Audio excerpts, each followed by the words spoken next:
All right, my understanding is the jury's being lined up, and are we all ready to go? Yes. We're ready. Very good, then let's bring the jury out and we will continue.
All rise, jury entering.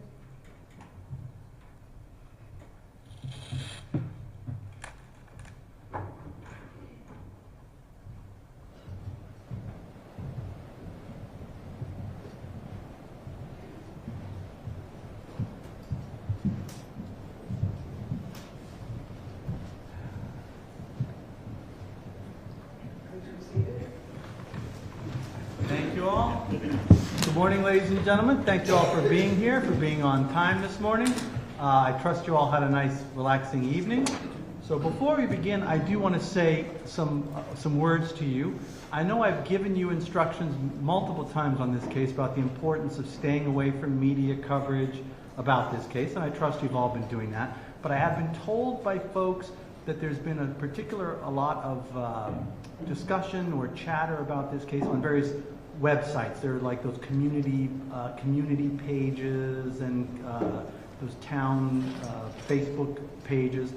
So I don't think there's any issue with it, but I am just warning you, as you're on the internet or as you're going around to various places on the internet, just be mindful that on any of those sort of community website pages in this area, there could be posts or chatter about this case because it has drawn some attention.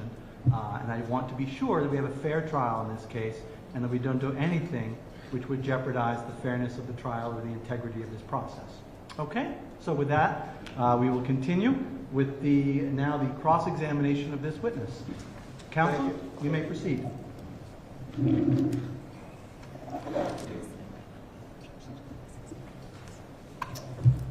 Morning, Detective. Good morning.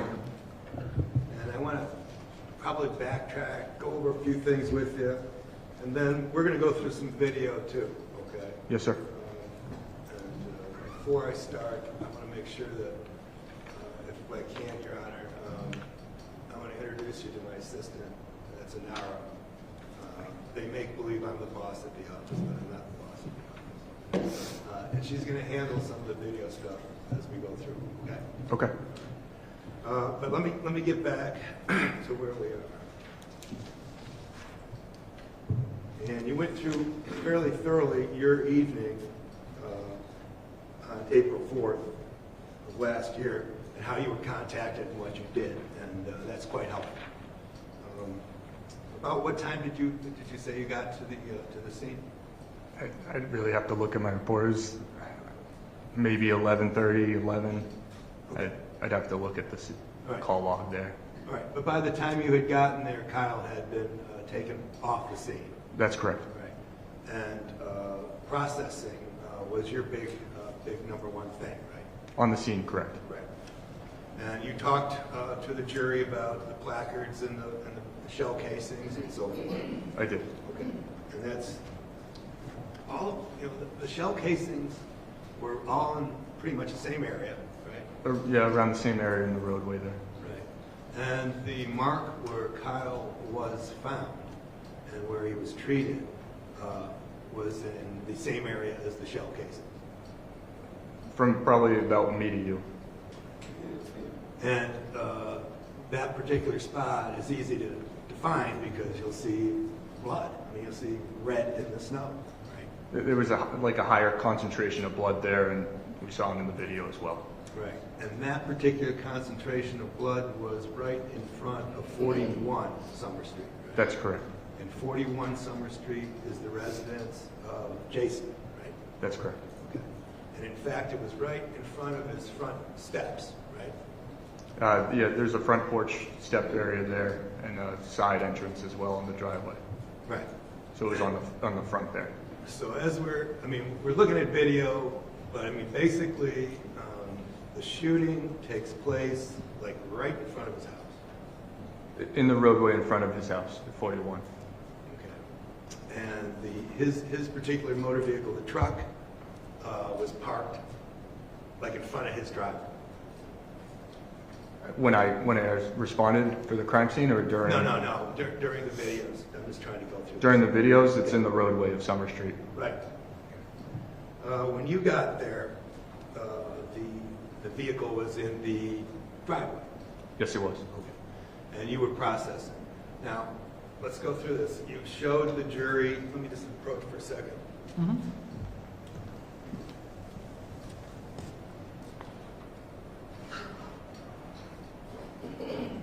What was marked as State's Exhibit 5, that's a firearm.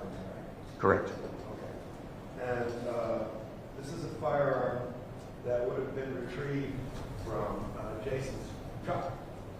Yes, it was in the driver's seat of the truck. Okay, let me talk to you about that for a second.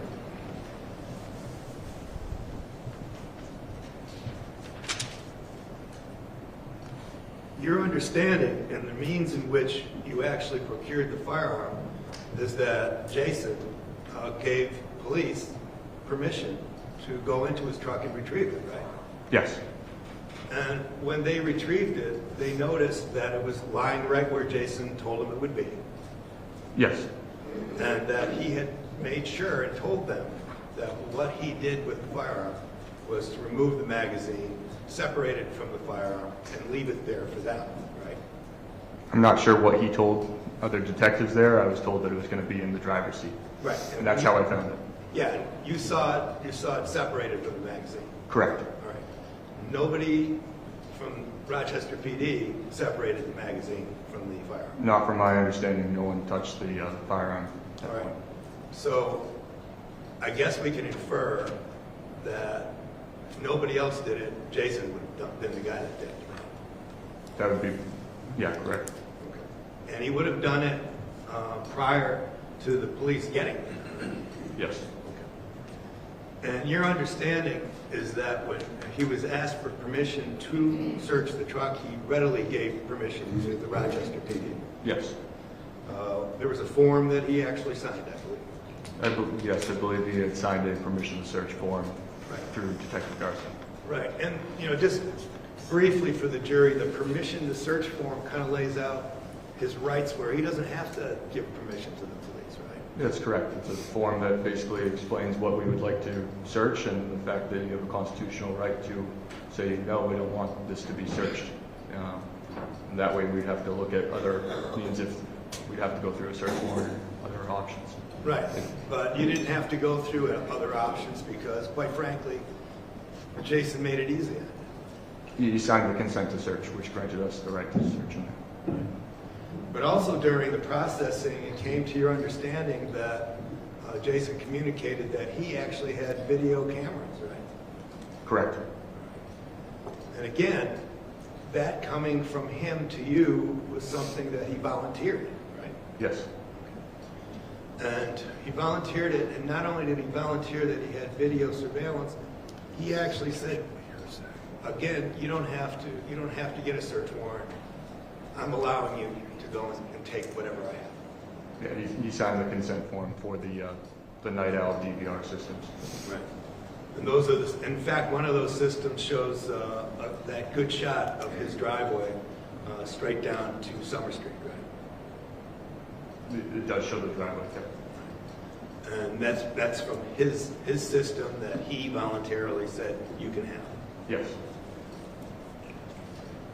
And then your understanding is that he agreed to go to the police station? I was told that he had surrendered and was detained and brought back to the police station, and I had responded to the station for the initial evidence crime scene. Right. When the Rochester police got to the scene, he didn't give him any problems. He said... Not that I'm aware of, no. Right. Watching video, I don't see that either. And he just readily went with the Rochester PD to be questioned at the Rochester Police Department? Yes. Okay. So I want to make sure that's where we are for that evening. Also, there's an indication that once he parked the truck, and prior to the police getting there, there's no indication in the snow that he tried to back the truck up or evade anybody, right? I didn't see that, no. He basically stayed there and waited for the police to come. Yes.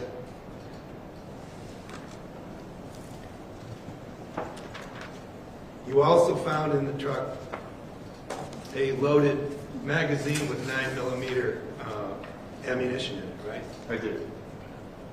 And that would have been during the course of you going through the truck, the very truck that he gave you permission to search and go through anything you wanted. Yes. He gave you permission to go into his home and search and look for anything you wanted. Correct? To obtain the DVR systems for the recording, we were given permission to do that. Did you ask him for anything else? I mean, did he deny anything? Did he say he didn't? I never spoke to Mr. Levesque at all. Any information that he didn't want you in the house? This is from me on scene, processing the scene, saying, hey, we have this truck.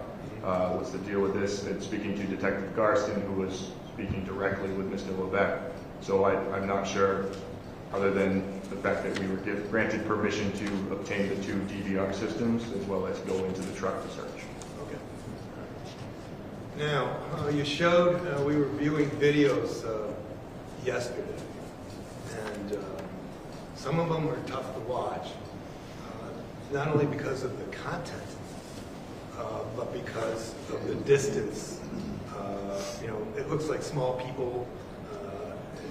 It's tough to see actual, humans even interacting. Would you agree? I wouldn't really agree with that. I can see 2 people living face to face. I can't see a conversation, but I can see the movements of the bodies. You can see some movement, but that first one, that Exhibit 2 from the state that was shown, the first series on that, is from a distant camera from 43 Summer Street, correct? We didn't play 43 video surveillance yesterday, so I'm not sure. Well, actually, we did. The 43, the audio? Yeah, it had audio on it. Okay. I'm trying to recall. I think you actually went through, well, maybe we didn't, but I mean, you actually went through it, right, 43? I did in the course of my investigation. I don't recall that specific camera angle being shown yesterday. It's okay, we're going to get to that. 43, you went through line by line, second by second. You tried to break it down, right? Yes, sir. But that 43 video is a distant video. That one is the furthest video away in the scheme of, distance to where the location was, correct?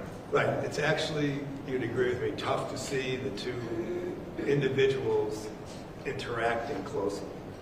For that one, yes.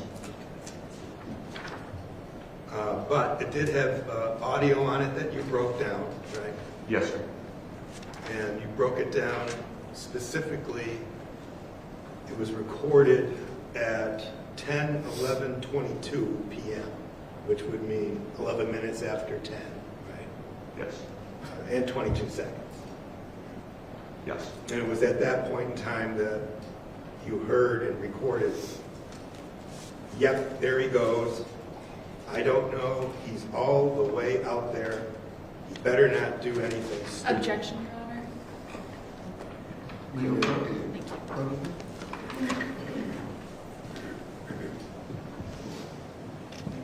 you.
go back to that a second, Detective. At 10:11:22. Sorry. Okay. Thanks, Sheridan. I'm not going to test it. I'm going to have a medical emergency.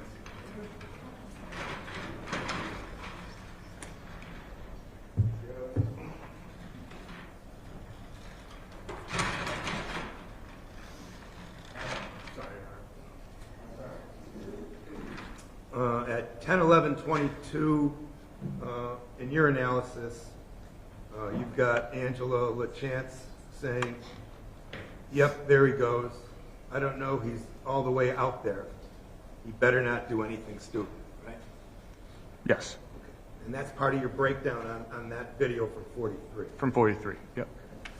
So on that breakdown from 43, you're also watching an individual that you would have identified as Kyle in your report. Yes, Kyle Violette. And in that particular video, just 8 seconds after that exclamation or that statement, you note in your report that Kyle is up close to Jason Levesque, who is outside his truck. Right? I do.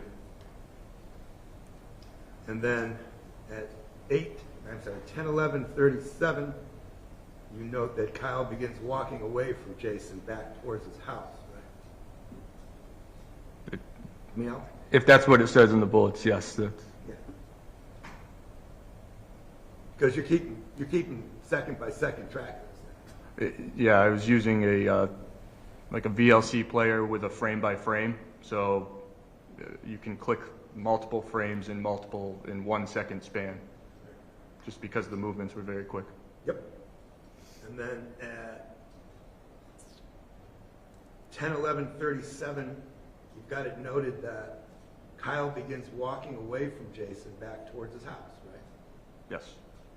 But at 10:11:41, you hear Angela say, he better not do anything fucking dumb, end quote, right? I do. And 4 seconds later, Kyle turns around and begins walking back toward Jason. Yes. So he doesn't continue on his way to his house, right? Not at that time, if I note that he's walking towards Jason. And right after the statement from Angela, you see on the video Kyle turning around and walking back toward Jason, right? Yes. Nothing would have obstructed him from going right home, right?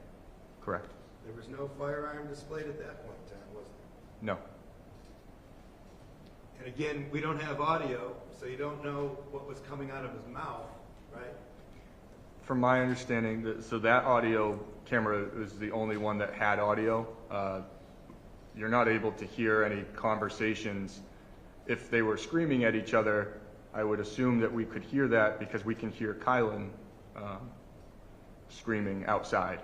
We can hear the conversations inside from Angela to her daughter, and we can hear them yelling outside, but the audio doesn't pick up what is being said between Mr. Levesque and Mr. Violette. That's Right, correct. Right. I mean, you don't know what Kyle is saying to Jason. Not at all. You didn't know what he was saying when he was up close to him, right? Correct. You don't know what he was saying when he turned around and was pointing at things, right? I do not. And you don't know what he was saying when he, instead of going home, turned around and started back toward Jason, right? That's correct. And again, that's before any firearms display. Correct? Yes. Now, the shooting takes place just a second or two after that, right? From your breakdown. Yes. So it happens very quickly after Kyle turns around from walking away and then goes toward Jason. The first shot. Yeah. Okay. Agreed? I'd agree. And that's from that angle. Did you do any other video work? Did you slow it down? Did you blow it up? Did you do anything like that? So on all videos, I would either use the frame by frame, and then on VLC player has an interactive zoom, which is just a zoom feature where I can take a box and drag it towards a certain area, and zoom doesn't distort anything, but it makes it bigger so I can see. So I did do that to see, try to capture more of the movements or anything. Well, we're going to show you a few videos in just a second. They're defendants with A, B, and C. A, B, and C. Okay. And a lot of what you just described, like blow up and slow down, and definition, Yep. is going to be broken down in those. Okay. Okay. All right. And I'll ask you when we show them, with the court's permission, if you can step down in the well, because I'll have some questions for you, as we go through them. Okay. Okay. Good. Fair enough. We can set up, Judge. Thank you.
We'll go with A first.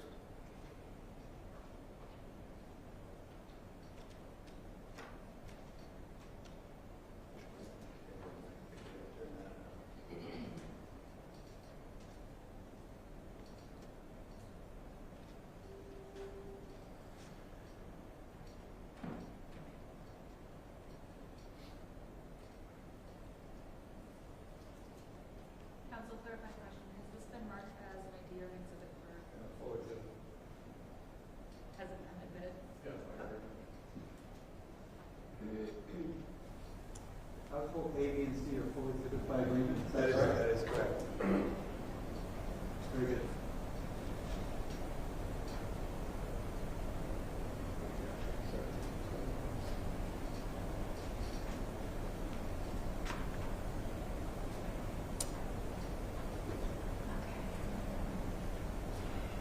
The age of technology.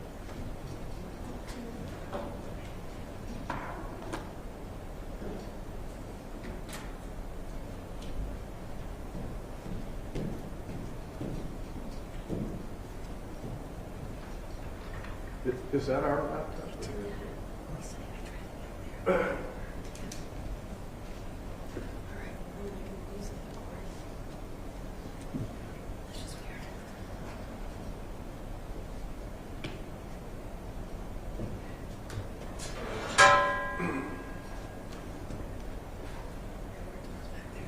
Do you want to use the other computer?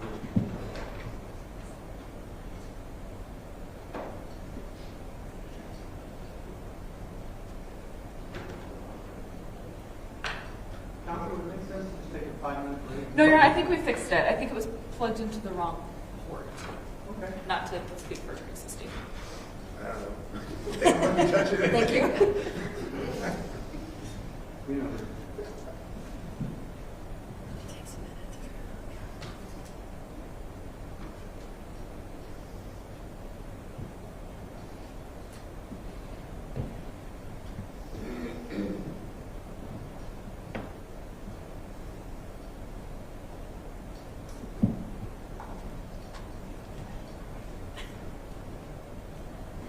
I think at this point it does make sense. We could use a little break anyway. We're going to take a 5-minute little recess, give you all a chance to stretch your legs. We'll get our technology straightened out and, oh, wait a minute. Are we there? We're here. Is that going to work? Yes, it should, Your Honor. Fingers crossed. All right. Everybody feel good? The jurors, you all feel good? All right. Let's see if we can make this work.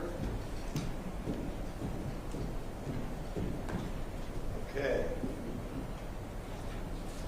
Why don't you stop it right there? There we go. It's kind of self-explanatory. We've got a box around an individual there, and that would be Kyle Violette, right? Yes. Okay. And this is the video from 43 Summer Street, right? Yes. Okay. Why don't we continue?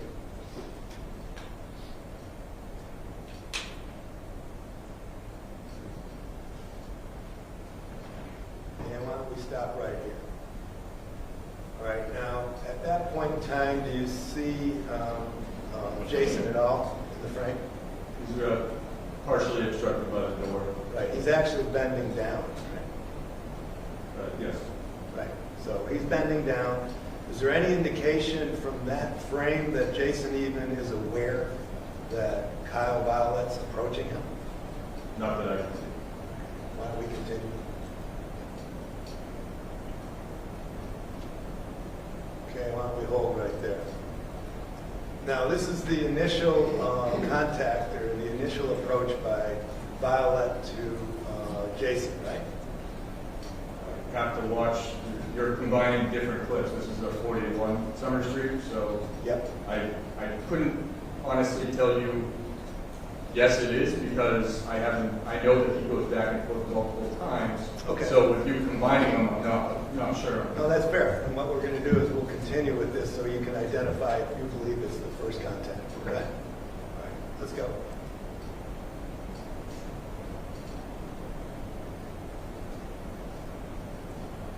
Right there, hold it.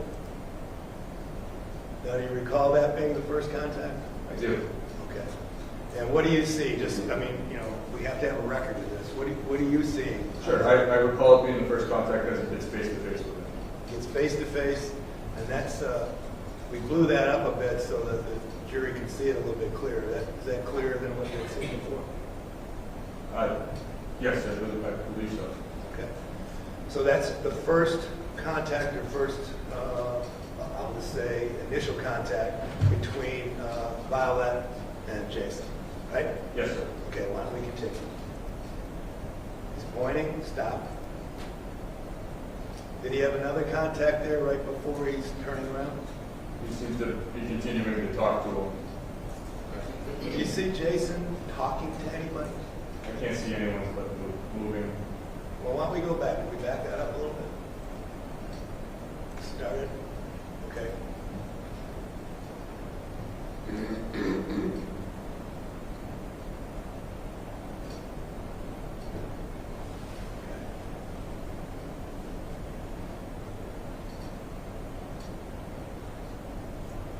Okay, stop.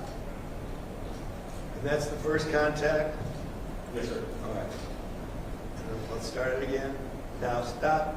That's the second, right? Yes, sir. Start it again. Now there's the third, right? If you're talking about contact with him kind of looking like he's re-engaging, yes. Yes, he's re-engaging. That's right. And Jason is making absolutely no indications whatsoever of wanting to engage with him. He didn't follow him, right? He's not following. Right. He's just standing in the same spot. Right. He is. And now we got Kyle walking away for a bit, right? Stop. Now he's looking back. He looked back. He started pointing, right? Yes. It appears as though he's saying something, isn't it? It looks like he's saying something. Does it look like Jason's saying anything? Doesn't look like it. Why don't we continue? He's still pointing, right? There he is. Yeah, now he's turning back. And when he turns back, that's when the firearm is raised and he's shot. He discharged. Correct? So this is a combo of different screens. It is. You can stop right there. So in my opinion, when I'm looking at that, this makes it look very quick, as if he shoots the one shot and then instantly shoots the 5 others. When I'm looking at the other DVRs, or the VLC frame by frame, I see that he walks 5 steps forward while Kyle Violette is on his back trying to crawl away. No, we've got that too. Okay. All right. But, so that's, No, I'm just trying to get the number of times that Kyle engaged with Jason so that the jury can see what we're talking about. okay. And I think we're up to 4 or 5 when he You turns could be in. correct. Yeah. Okay. So if we can continue.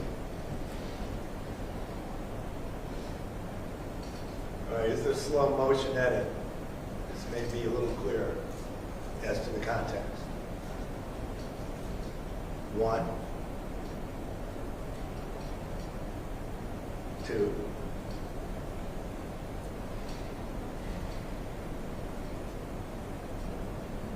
3,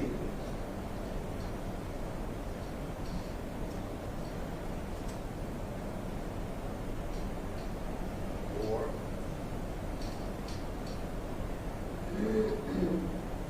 5, 6.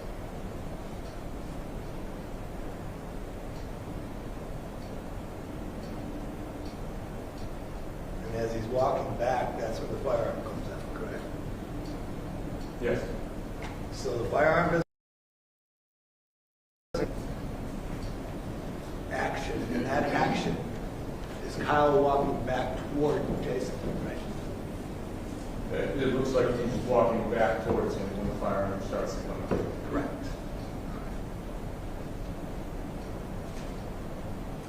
Okay. Why don't we go on to Exhibit B?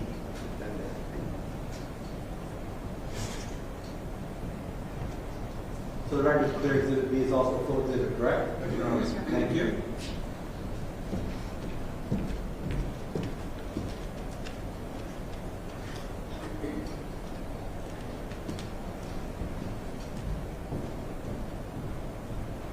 Okay, let's play. And why don't we stop a second? And what are we seeing right here? This looks like Kyle Violette approaching Jason's car. Okay. And if we continue. And stop. Now that's a pretty clear depiction of the initial contact, right? Of the 2 bodies, yes. Yes. And as we saw, the only person approaching another person is Kyle approaching Jason, right? Yes. It appears there's 2.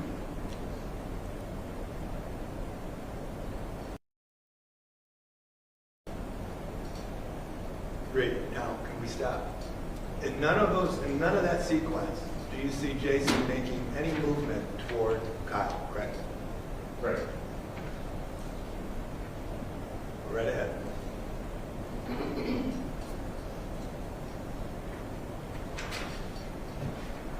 Stop. Sound, and it looks like Kyle's motioning and saying things to Jason, right? It does. And that Jason's doing nothing but standing. Correct. Continue.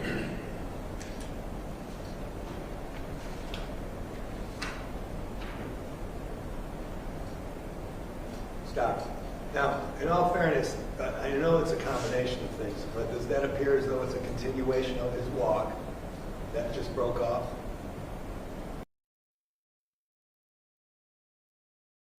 And you had a good camera angle from the front of 41 Summer Street that would have shown this as well. All right, but I'm just saying, does that not look like a continuation of the walk away and then the turning around? The 2 different time cuts, yes, it looks like a continuation. It's hard to tell with the edits All right, if there's anything else missing. all right. And if we can continue. Now he's going back, right? Stop. He is. And it's at that point in time that the firearm is drawn. Once again, this is 2 different video surveillance systems, and I do not see Mr. Violette moving at all in there at that point. You may see him in a second. Why don't we keep playing? There, that's the stop. That's in there at that point, yes. Yeah, and he was facing Jason, right? He's facing him there after Jason's taken a step forward with the firearm. Right, and he's still facing him, right? continue? And that's when the shot's fired, the first one? That's the first shot. Okay.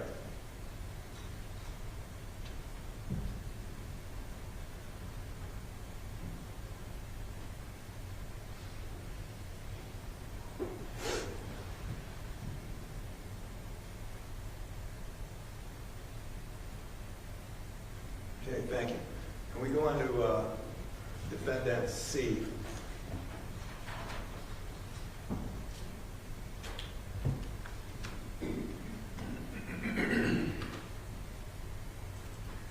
Okay, why don't we stop right here? Now this is the shot, the camera from the garage area at Yes. 41. Correct. And this is the video surveillance system of they can analyze or do whatever you want it with, right? Yeah, one of the two. Okay. Why don't we continue with that?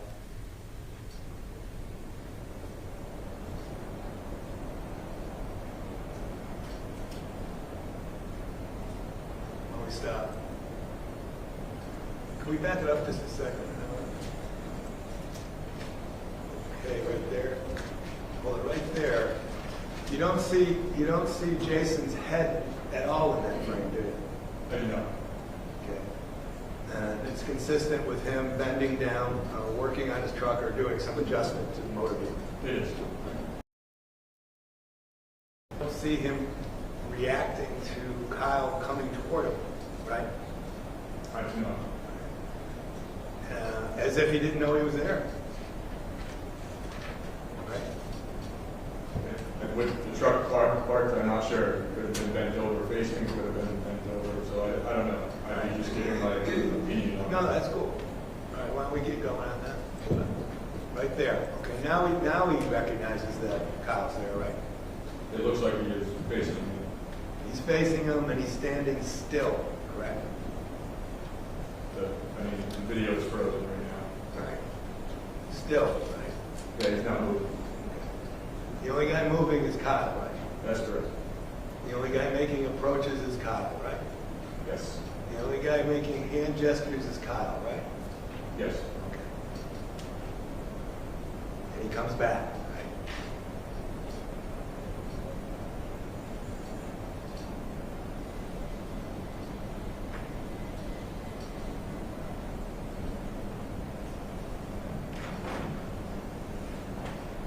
Thank you. You can resume your seat if you could. Thank you. You can reset the video, or put away the video? Yes. Thank you.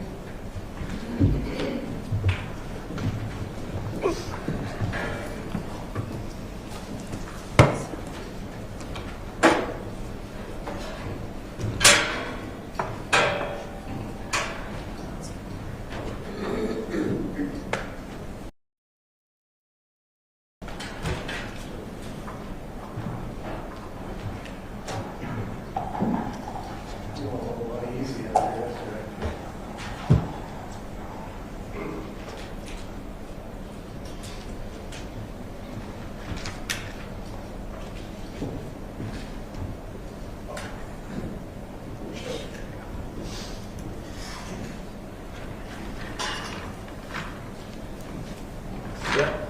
We got through that without breaking anything. That's good. You went through yesterday the other work you did on the case. And I want to briefly just touch on it. You went down to Boston Medical and you collected a bullet or a frag. I did. And any other evidence again that you did some photography down there, I guess, right? Did some photography the first time I went to Boston Medical, which would have been the day after the shooting, and then the bullet, I have it in my report. I think it was on the 16th, but it was a week or two after. Right. Yes. You were tipped off to go down and retrieve it. Right.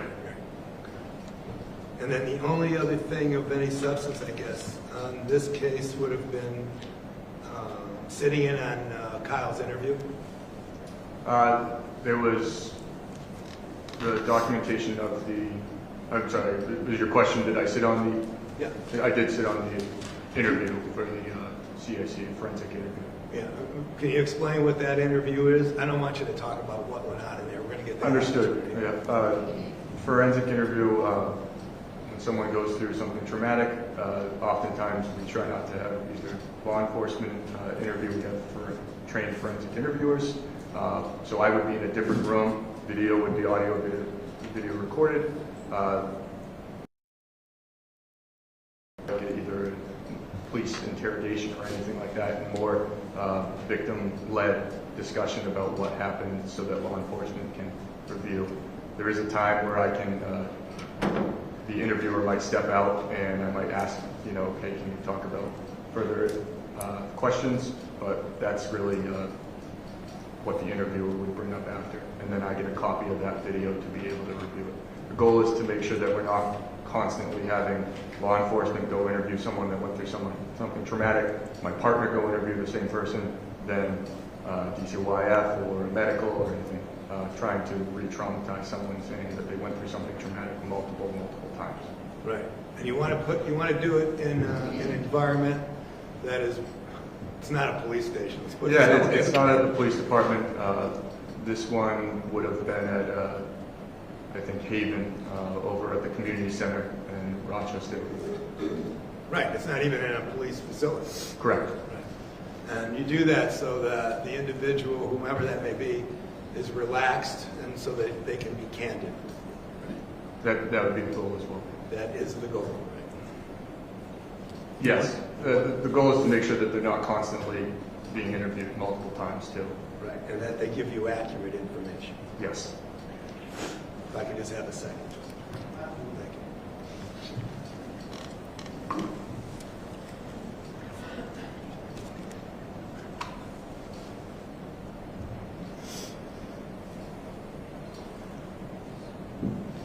Thank you. Thank you very much.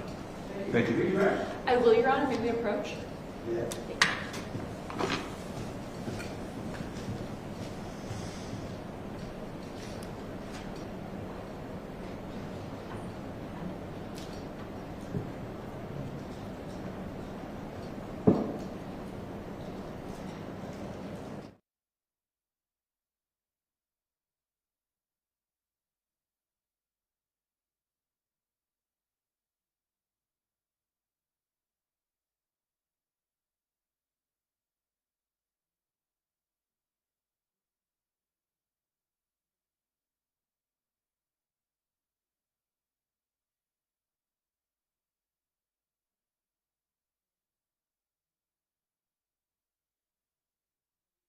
Scheduling in terms of a break.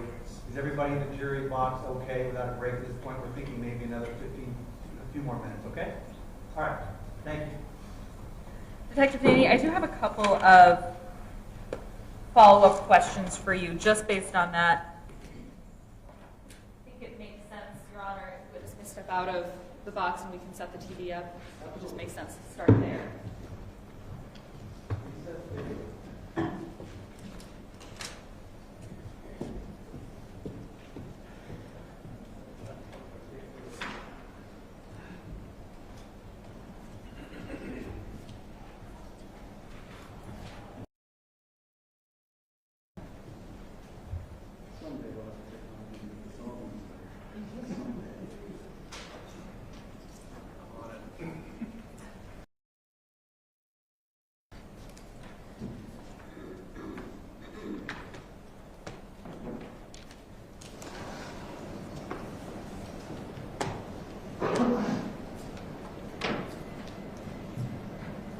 Detective Danny, I do just want to clarify clarification on this matter. Did you testifying? I did not. Okay.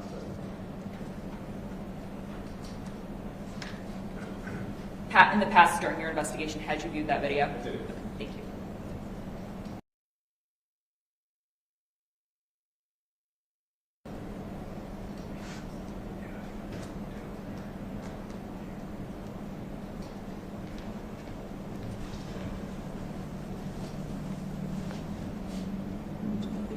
For a moment.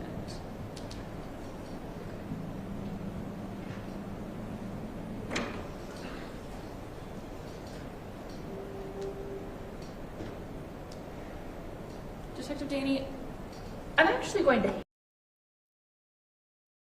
the mouse that controls what's on the computer screen.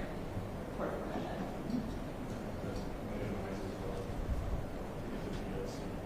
permission. Yes.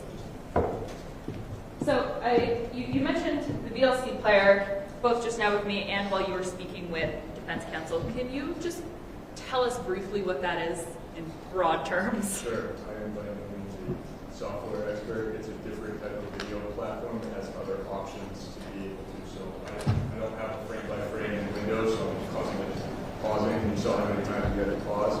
VLC player offers that frame-by-frame option. So that's generally used as a desired use for investigation. So as you're viewing these videos during your investigation, did you view them in a frame-by-frame I did. setting? Are you able to demonstrate for the jury what that looked like as you were viewing it? Actually, Detective Danny, I'm going to move you over here with the court's permission, of course, just so we can maybe get this up with less distraction. And as you're kind of setting this up, are you able to tell the jury, are you doing anything to change the nature of the video itself? Do you want me to get this up first before? So I just need the file here. So I'm going to the USB, the file, and right-clicking, going to open with. Instead of Windows Media Player, I'm going to VLC Media Player to open that. Is this a photo editing software? This is, to my knowledge, no, not a photo editing. It's just a viewing. I'm not sure if it has those features. I don't know how to use those. So as you were viewing the video in the way that the jury is about to see during your investigation, were you altering the, I'm going to say, integrity of the video? No.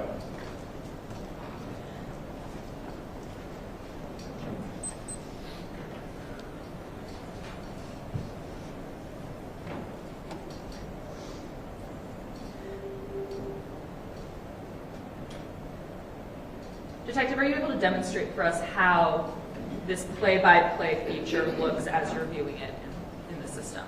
Sure. Can you all see? Yes. So the bottom screen over here. Can you all see my mouse? Yep. This feature right here is frame by frame. So when I click it, I want you to just pay attention to each shot is different. You'll see that it's snowing. You see the car moving, but you can see that I'm clicking it sometimes, and that the second button up here is not moving all the way. So that's showing that there's multiple frames in 1 second. So if I click it really fast, you'll see that now we're at 5, now we're at 6. So that was a way that instead of just pushing pause, pushing play, pushing pause, and missing something, I wanted to at least see frame by frame, because I think we can agree that what everyone does matter in this case. So, Detective, I'm going to ask you to do that again for a different portion of this video. Would you be able to move the timestamp, essentially the time bar on this video, so that it is at approximately 1 minute and 15 seconds? You said 1 minute and 15? Yes. Yes, ma'am.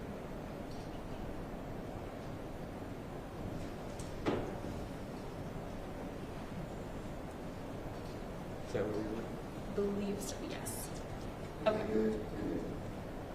Can we then go through that kind of frame by frame feature that you were talking about? Did you want the frame by frame or the zoom too? The frame by frame, please. Okay. So I'm down here at frame by frame.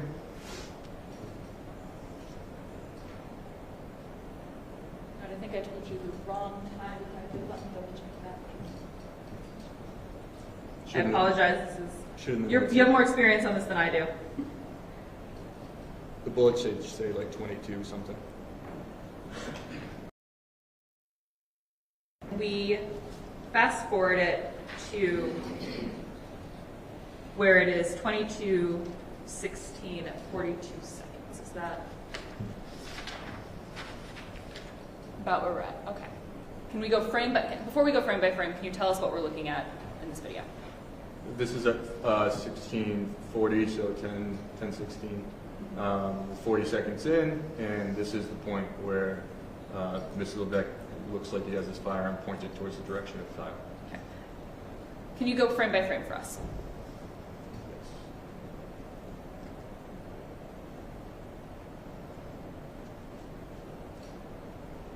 So at this point, the firearm comes out.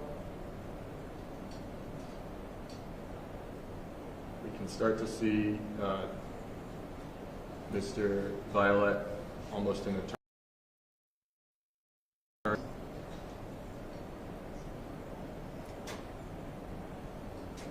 And at that point, I just want to pause you here. Are you able to tell, you'd mentioned just before this that Mr. Violette appears to have turned and seen the gun. Can you tell what direction his body is moving after he has, I'm going to use your words there, has seen the gun, has turned and seen that?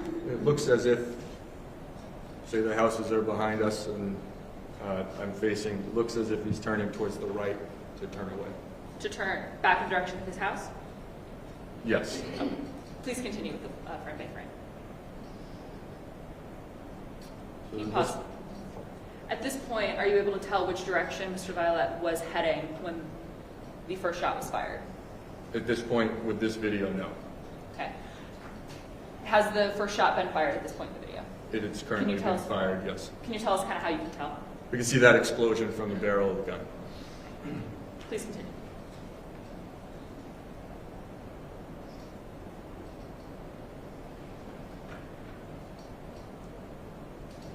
At this point, are you able to see where Mr. Violette is? I'm not.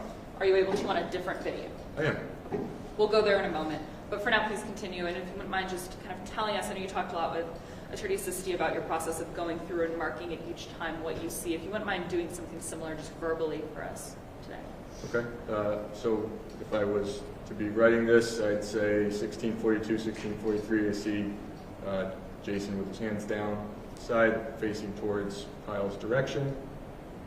One step forward, starts to raise his hand, pointed towards Kyle's direction, but now I see that it's pointed towards the ground more. 2 steps, 3 steps, 4 steps. Is out of frame, partially out of frame.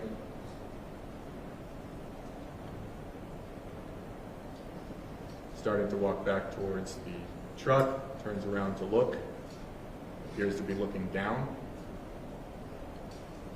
turns back towards the truck and starts walking back towards his truck. I think we can pause this frame by frame here, and I'm going to see if we can open one of the other videos, the porch view. So porch view, I'm right-clicking again, and instead I'm opening with the LCD media player.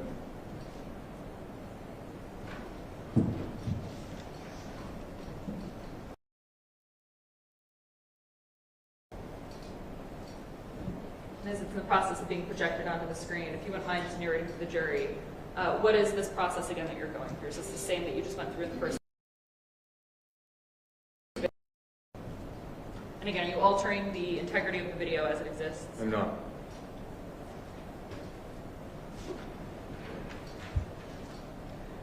Would you mind fast forwarding to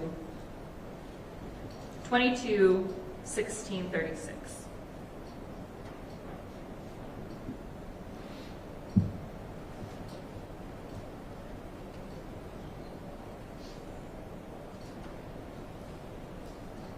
Is it set up to do that frame by frame that we discussed? Yes, it is. Would you mind going through that process and kind of conducting a similar narration of what is visible as you're going frame by frame? Yep. So I believe I see Kyle walking towards the direction of his house. He's turning, facing towards the direction of Mr. Levesque, walking towards Mr. Levesque. Out of frame, I still see a shadow. Looks like he's taking a step forward. I see both shoes if they're pointed towards the outside, as if he's turning. I just want to clarify what you mean by that. Both shoes as if it's pointed towards the outside. Yeah, I'm sorry. So if he's facing and turning this way, and both of his shoes, I start to see they're not pointed towards the direction of the truck. They're starting to point towards the opposite side of the road, leading me to believe he's turning around. Thank you. I appreciate your demonstration.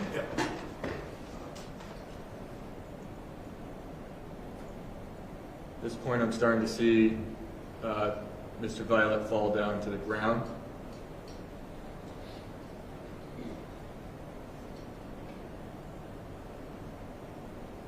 And I'm starting to see both his hands right here. And I'm starting to see him in the position while he's crawling. He starts to begin to get on all fours and start crawling, facing towards his house. And at this point, I'm starting to see some introduction of, I guess, almost smoke or disturbance, which kind of leads me to believe that these are the next series of shots that are there. Would that also be consistent with where those shell casings were found and It where would. the blood was located on the scene when you arrived? It would.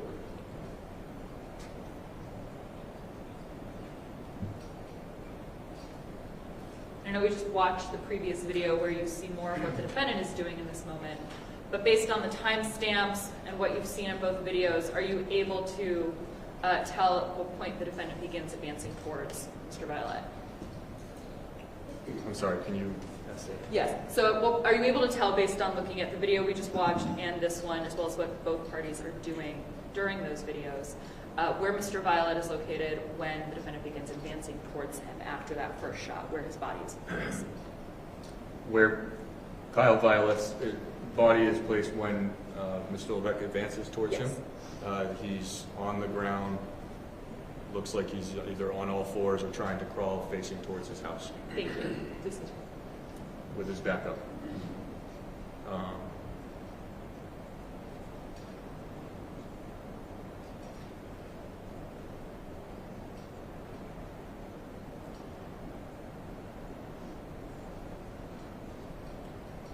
This is ultimately where he was, I believe, located in the more concentration area of blood was found. Your Honor, one moment.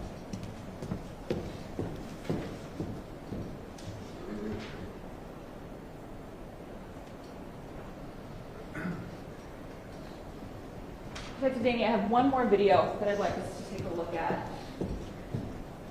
You wouldn't mind closing out of this one.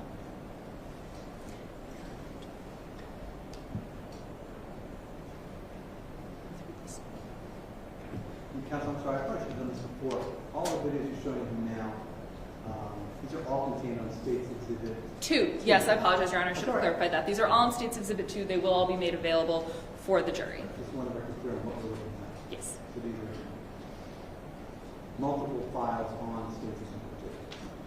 Thank you. So, Detective Danny, is there any other way that you were able to view these videos besides that frame by frame in this media player? Yes. What else did you use in order to enhance your viewing of these videos? There's a feature called interactive zoom, which you can get a highlight box and kind of drag and drop to an area that will zoom into that area to see a little further. And I think I asked this on the other videos as well, but I'm going to ask it again. Does this alter the integrity of the video as you're looking at it? No. Are you able to demonstrate for us what that looks like on this video? Go to tools, effects, filters, video effects, geometry, interactive zoom, hit save. Now I have a box that I can highlight an area that I might want to watch. And I just want to be clear for, it looks like there are two little screens. Yes, on this. correct. Can you tell us what this one in the corner is? The corner screen is the actual view of what the, it contains a white box that you can drag and drop to an area. So for instance, if I wanted that top left corner, I would drag and drop, and now this bottom part is that zoomed in area of that white box. Thank you so much for clarifying that. If you wouldn't mind, on this video, fast forwarding it to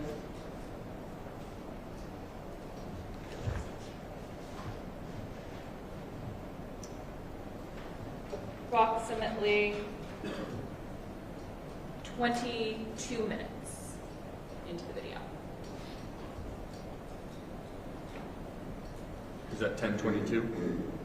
2222? Or is that 22? On the- It's 2200. Or you just On the want bottom, on yes. the bottom? Approximately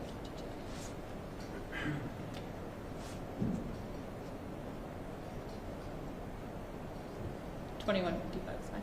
Are you able to then move that box so that the focus is exactly that? And can you just narrate for us what is in kind of focus of this Zoom?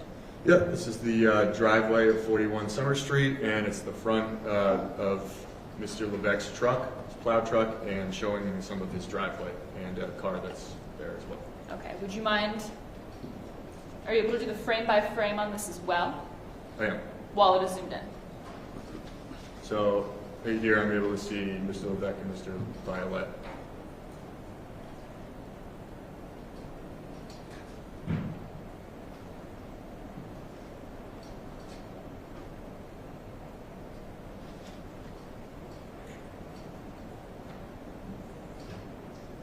Did you want me to continue? Yes, frame by please frame? continue. I know you discussed earlier with Attorney Steve that you are not able to hear what Mr. Violette is saying in any of these videos. Are you able to hear if the defendant is saying anything either? No, there was no audio in any of these videos. Are you able to say with confidence if what was said by either party? No.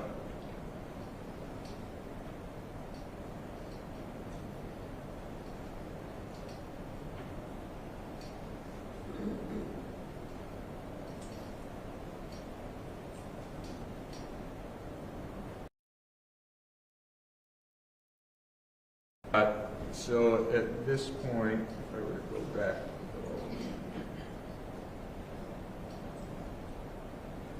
sorry.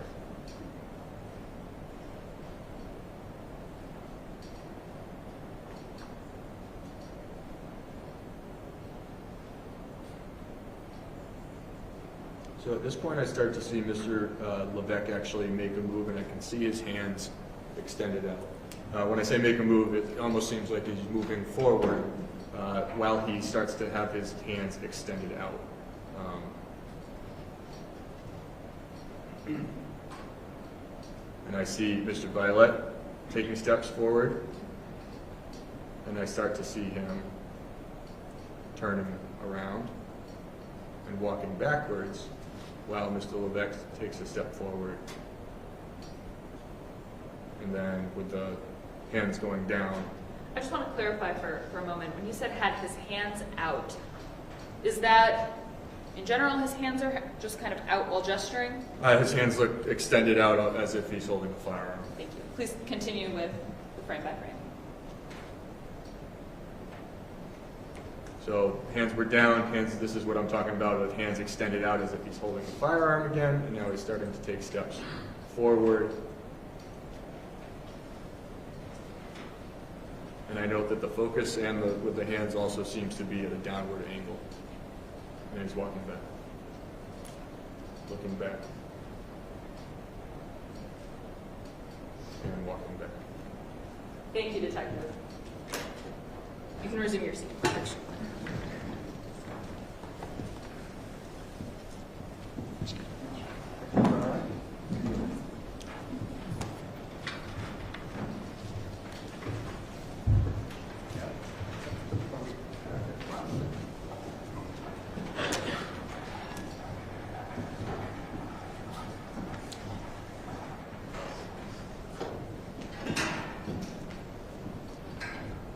Detective, can you tell us what the value is for you during your investigation and viewing the videos the way that we just showed the jury?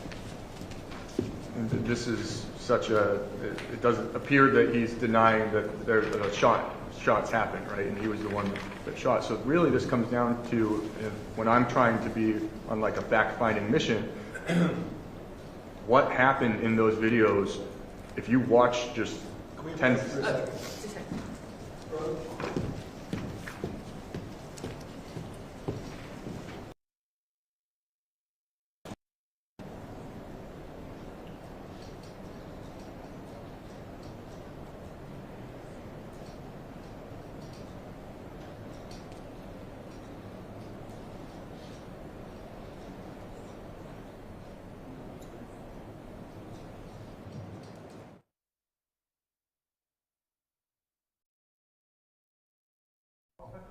Clarifying question.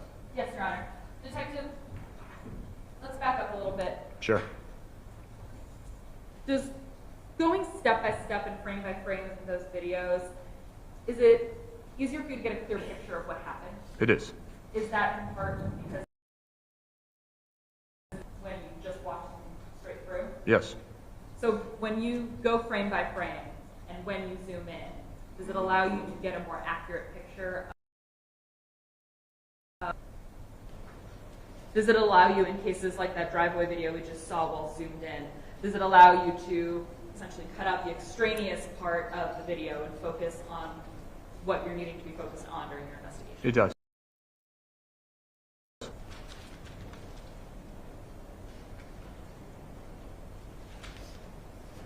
One moment, Your Honor.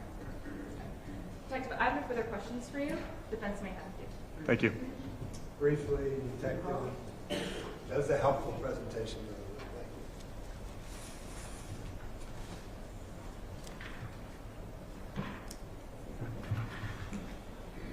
Thank you. When you view the videos in real time, real time, not breakdown time and not frame by frame time, it does go by fast, just like the prosecutor said. Yes, sir. In fact,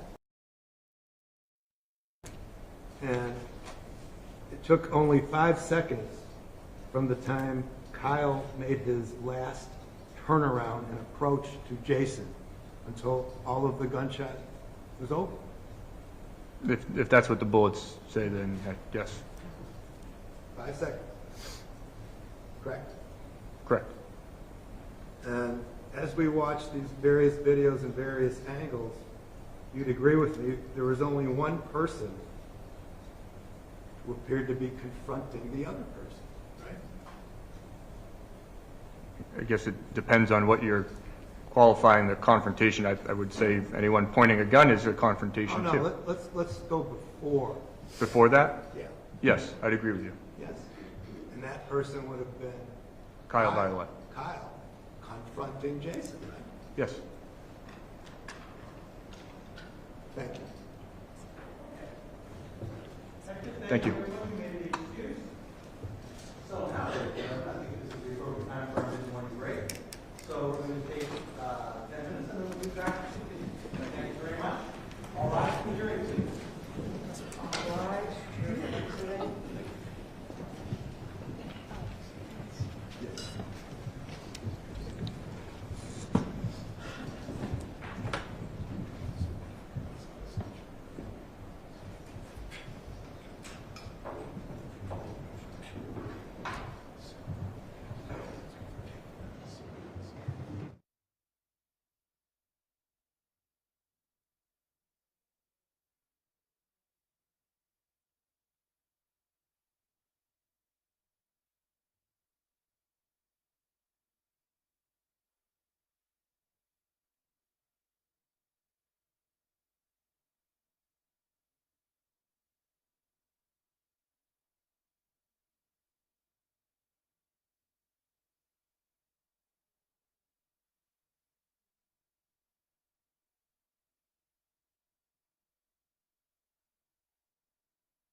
All rise, jury entering.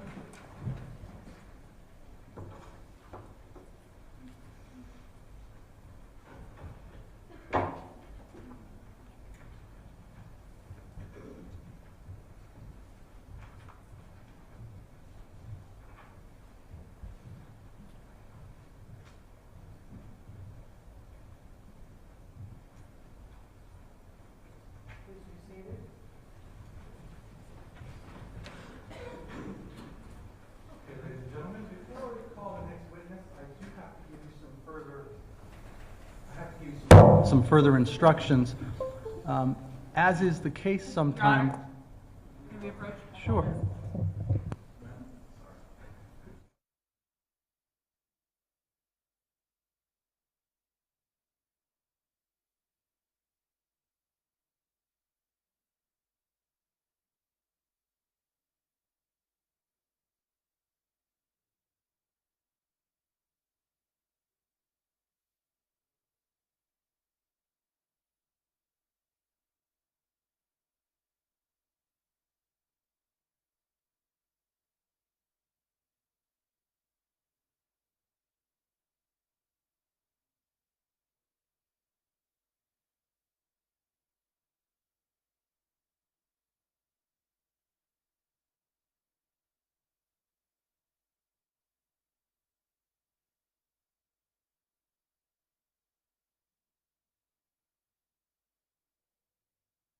So, we're going to withdraw what I was just about to say to you, and the state is about to call their next witness. Thank you. And that witness is State calls John Freese. John Freese. Thank you. The witness standing in this courtroom, you may be aware, is to the left of the judge. And if you could approach kind of around the corner there, face the judge, and remain standing for your oath. All right. Good morning, sir. Will you raise your right hand? Do you swear any testimony you're about to give will be the truth, the whole truth, and nothing but the truth under the pains and penalties of perjury? You may be seated. Just please keep your voice up so everyone can hear you.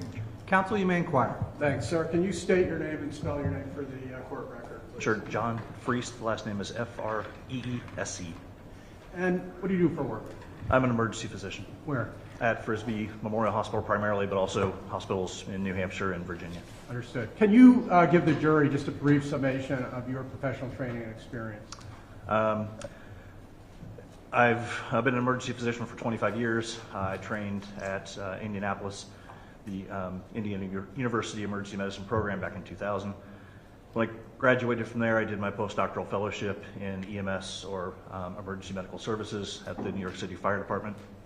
Spent 10 years as a medical director with the fire department, was chief medical director, and oversaw all the ambulances in New York City for that decade, during which time I also worked clinically. And then for the last 12 years, I've been primarily here in New Hampshire and now also Virginia. Thank you. I think that suffices. Look, do you remember, with the benefit perhaps of reviewing some records, treating a patient named Kyle Violette? Yes. And my understanding, if I could just briefly summarize, you saw him, but he then was transferred to 2 other hospitals. That's correct. You know, given the nature of his injuries, can you just give us a thumbnail, an estimate of how many physicians do you think treated him over the course of his 3 admissions to various hospitals? It was dozens. And so I'll cut to the chase. You know, by agreement with Attorney Sisti, we've asked you to kind of come in and summarize the treatment evaluations from each 3 of the hospitals, so that we don't bring in dozens of physicians. Is that how you understood your testimony today? It is. And have you had the benefit then of reviewing treatment notes, summaries and image notes from the other hospitals? Yes, I have. And based on your training and experience, notwithstanding the fact that you didn't actually do the treatment down in Boston, do you feel comfortable sharing with the jury a summary and an explanation of the treatment and injuries? I do. Great. Then let's get started. And just so the record's clear, this is without objection, correct? No, this is actually an agreement we made like a week ago. So Very good. Just get it's going. wanted the record clear. Thank you. Continue.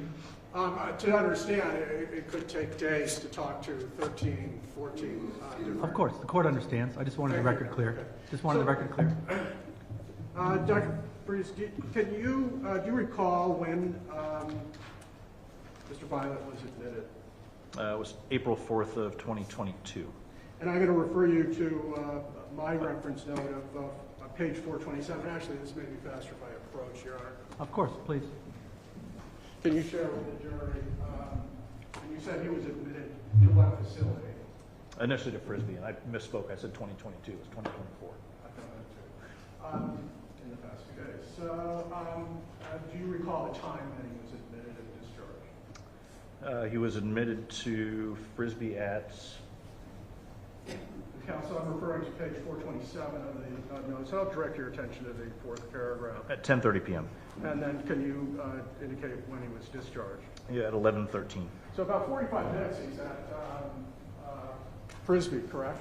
That's correct. And if you could summarize the evaluation, the injury notes, the triaging notes from his arrival at Frisbee. How did he appear to you? So when he arrived, he was anxious, he was pale, he was confused, as most people are when their blood pressure is critically low, as his was. His initial evaluation demonstrated a number of gunshot wounds, and his initial treatment for stabilization, given his very low blood pressure and the severity of his wounds, was to secure his airway. So he was paralyzed, sedated, and intubated or placed on a ventilator. He had a cordis introducer placed, which is a very large IV catheter that was placed into his femoral artery to allow for the rapid administration of blood products. And he had a chest tube placed, a large tube that goes into the chest cavity to allow his left lung to re-expand. Very well. I'm going to direct your attention to what is our discovery note of 446, should be on the bottom right-hand page of your notes. Okay. There appears to be an admission summary. Can you indicate the number of gunshot wounds that Frisbee was able to identify? It appeared to be a total of 6 gunshot wounds. And can you briefly describe them to the jury? Sure, there were 2 to the left chest. One was just below the clavicle. One was over the left lateral chest wall.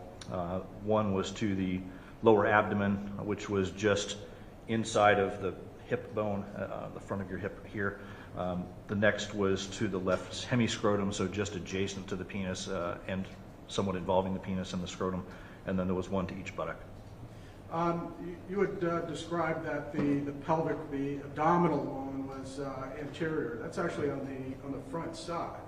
Correct. Okay, and behind that was a gunshot wound to his left buttock. Is that correct? Correct. This goes on to indicate the sort of the level of concern. What was the determination of his condition? He was critically ill. And would you consider critically ill to be life-threatening? Imminently. And so you had made some additional notes that I don't understand. The patient was notably, and can you share that word, tachycardic? The patient was notably tachycardic or had an elevated heart rate and markedly hypotensive, meaning his blood pressure was incredibly low, with an initial systolic blood pressure in the 50s. And then what did you do in response to that, if anything? So, as mentioned, he had the cordis introducer placed, which was the large bore IV. He had 2 units of blood that were initially ordered. The intubation, placing him on the ventilator, like I mentioned, and then immediately after the intubation and placing him on a ventilator, the tube thoracostomy, or the chest tube, was placed in his left chest. I noticed that the notation uses the term a massive transfusion protocol. What is that? Most hospitals have a transfusion protocol that requires the administration of multiple blood products in the case of a critically ill patient who appears to have significant bleeding. So it includes the administration of not only red blood cells, but also products to help to replace the factors that allow you to form a blood clot, so that you have all aspects of your blood being replaced.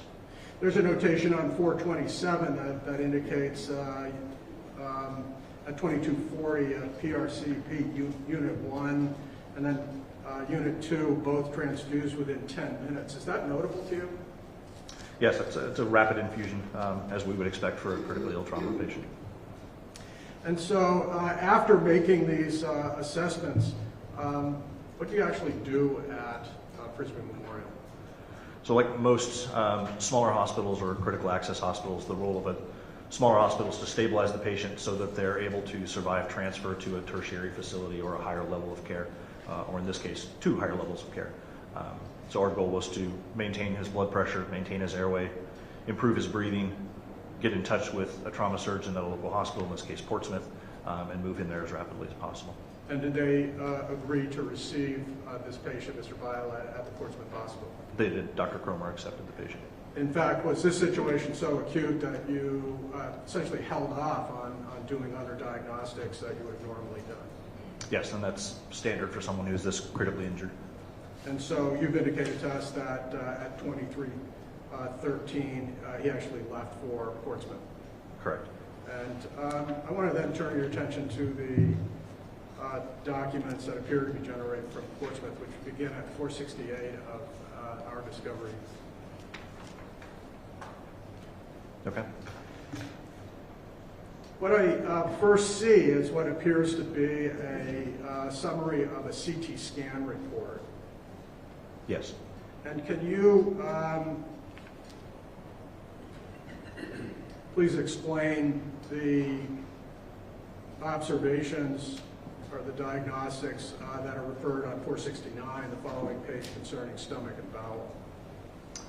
With regard to the stomach and bowel, there were a few punctate metallic foreign bodies within the lumen of the stomach, which were felt to represent bullet fragments that had been swallowed by the patient. There were no evidence of any bowel injury on the CT scan itself.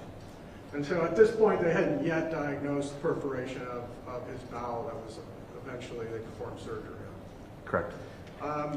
Can you return then to the, give us a summary of the findings for his lungs? For his lungs, there was the chest tube that we had placed at Frisbee that terminated near the lung apex or at the top of the lung.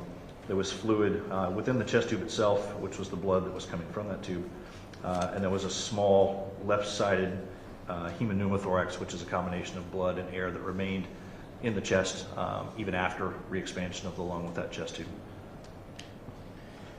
There's a heading called osseous and soft tissue chest. Can you summarize those findings? The radiologist noted that there were several small metallic fragments in the left pectoralis muscle or the left chest muscle here, that there was a larger metallic fragment that was just in front of or anterior to the first rib, and then subcutaneous air or air beneath the skin that would be expected after someone had both gunshot wounds to the chest and a chest tube placed. Look, in that area that we're talking about, can you share with us whether there are either critical nerve, veins, arteries, other organs that you would be concerned about for a major trauma in that particular area? Yes, everything that keeps you alive sits right there. Your heart is just to the left of your sternum, primarily.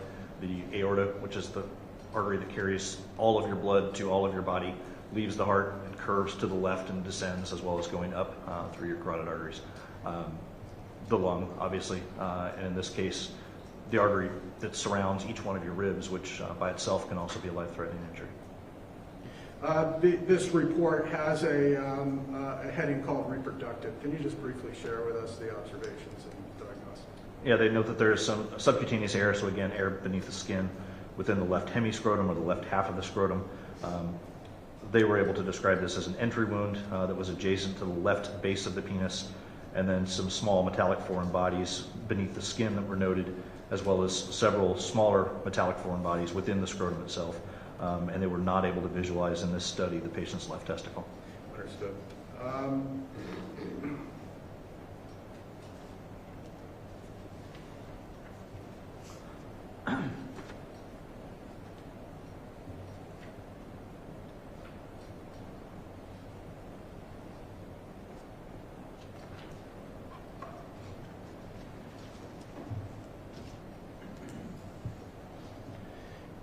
There is a notation at, looks like 469,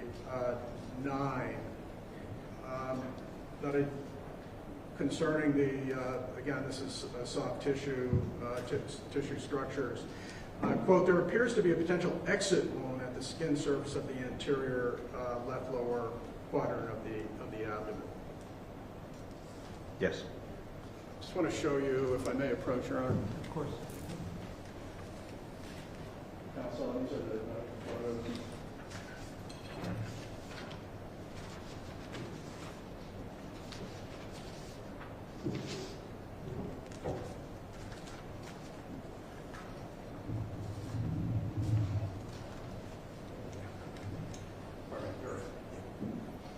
Your Honor, these are full exhibits, and I have no objection. Very good. The record will so reflect these are full exhibits. I'm going to show you what's been marked as States 19. Just ask if you could explain kind of what you see. So this is, by definition, a critically ill patient, as evidenced by the fact that they're on a ventilator. The patient appears to be, his left chest tube still in place from what I can see from the lines. He has an oral gastric tube in place, which is a tube that drains the stomach of the gastric contents, of the stomach contents that you produce every day, even if you don't eat, and multiple monitors.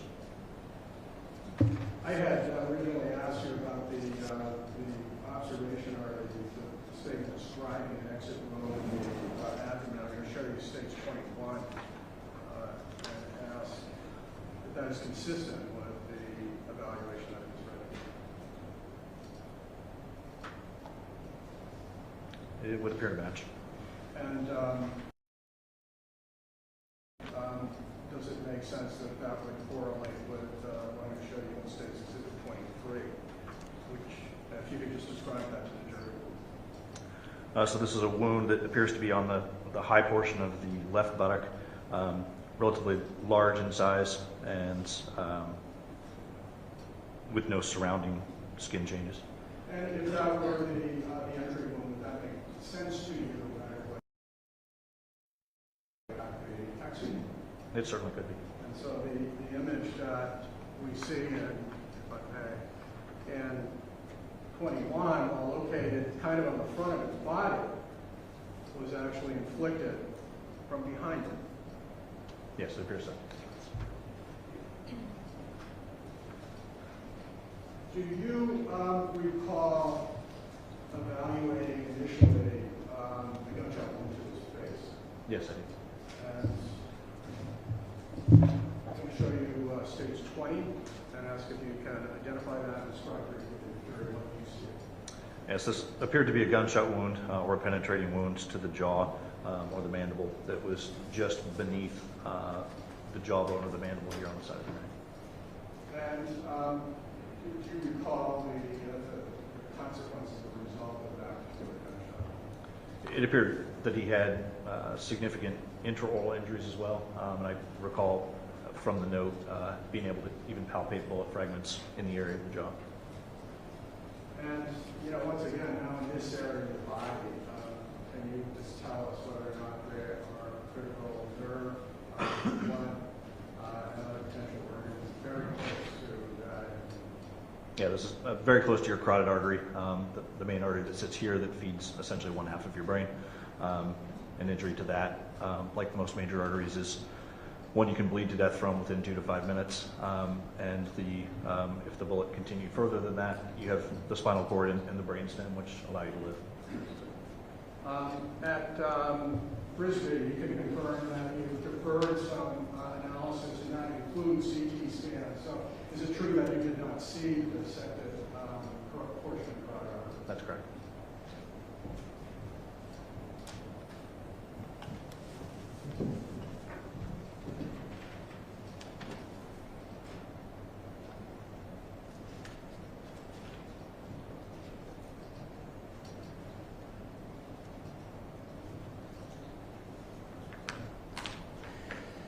There is a brief summary on 492, if I could refer you, before he is then passed on to Boston Medical Center.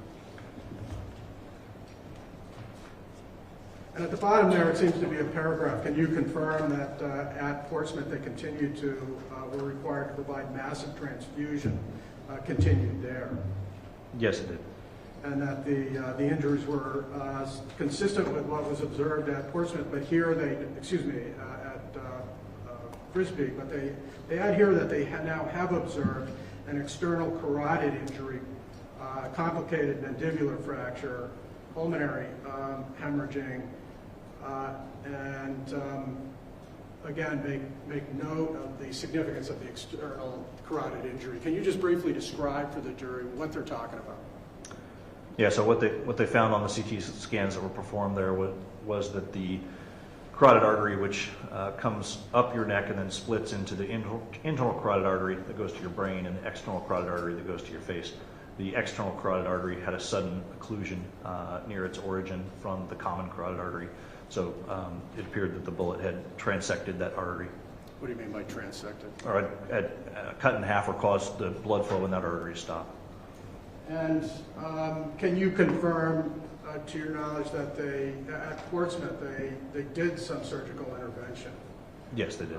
That they repaired a temporary repair of his bowel, that it's taking out a section of his intestine and lower bowel?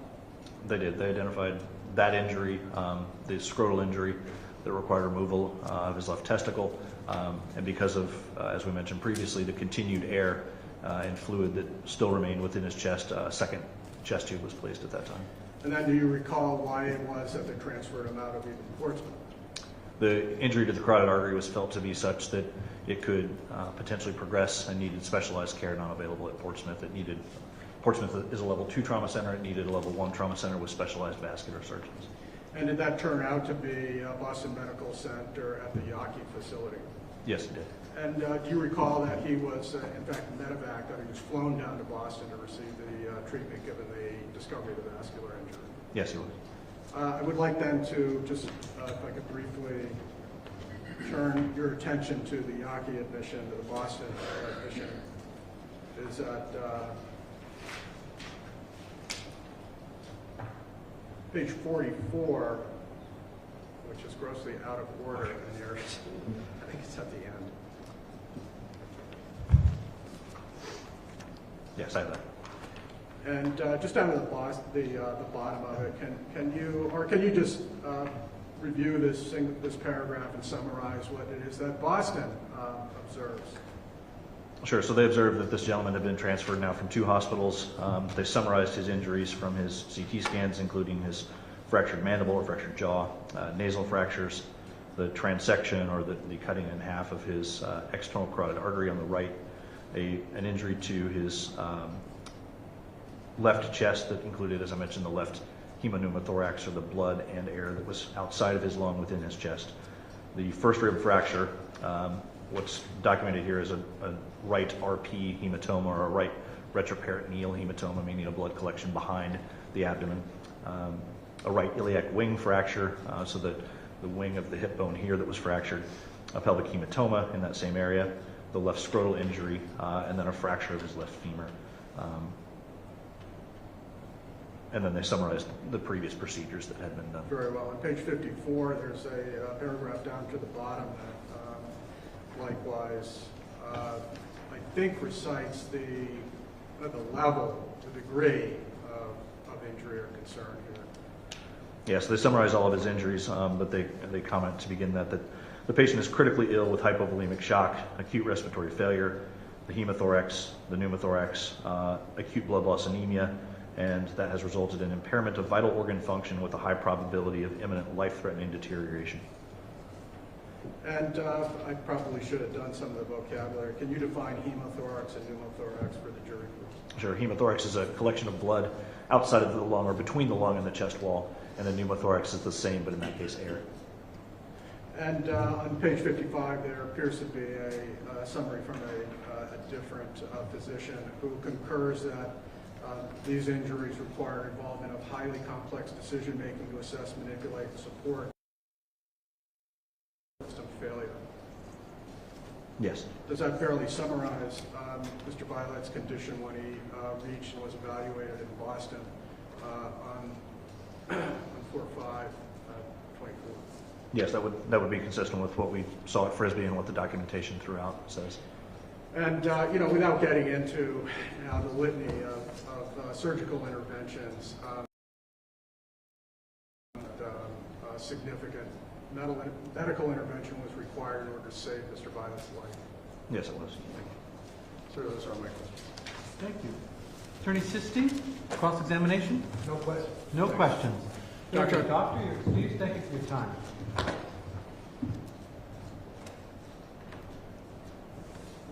Thank you for your time. Counsel, can you Your Honor. approach? Thank you. We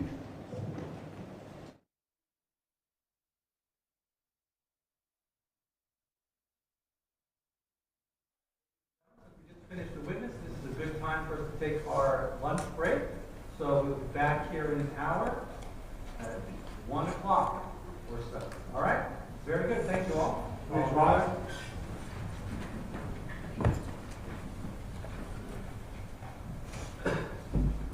Enjoy your lunch.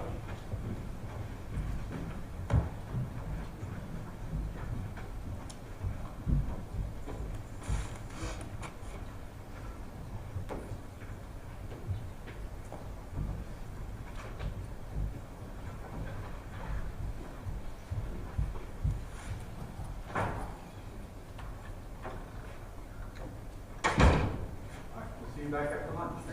And as the first witness, you intend the one that needs, as far as we know, I know everything can change. It will be. Very good, thank you.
afternoon, everyone. Thank you. You may be seated. Counsel, can you just approach for one quick second? Thank you.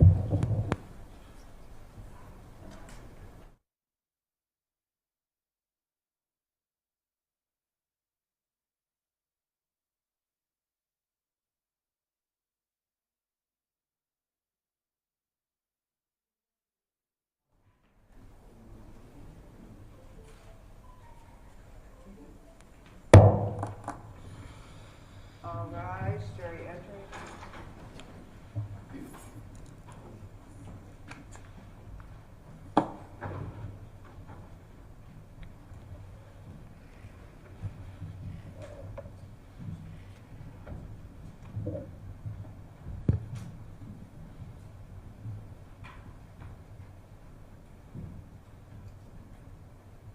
Please be seated. Thank you. Good afternoon, ladies and gentlemen. Thank you for coming back. Not that you have any choice, right? I hope you enjoyed your lunch. I heard it was very nice outside, and some of you got to walk around out there. I'm sorry we're not doing the view today, right? It would have been a good day for the view. I do have to give you some preliminary instructions before we hear from this next witness. So, as you can imagine, it's often anxiety-producing for people to testify in court, and sometimes witnesses ask the court to make certain accommodations for them, as comes up sometimes. We were asked by this witness to allow her to use a comfort animal to help her get through her testimony. The counsel for the parties have not objected to that. The court has reviewed the request and thinks that it meets all of the policies of the court. I've been assured that it won't be any distraction. If it were to become a distraction, we could deal with that. I will instruct you, you're not to give the fact that this witness has a comfort animal, it should not play any part in your deliberations in any way. So you're not to rely upon it in deciding whether this witness is credible or not credible, or deciding what weight to give this witness's testimony. It should just be a non-factor that you're not really to rely upon in any way in assessing this witness. Okay? And with that, we will call the state should call its next witness. Thank you, Your Honor. The state calls Carol Levesque. Thank you.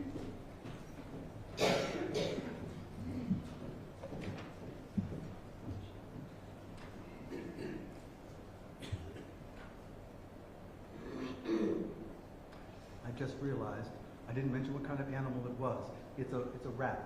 It's what I've been told.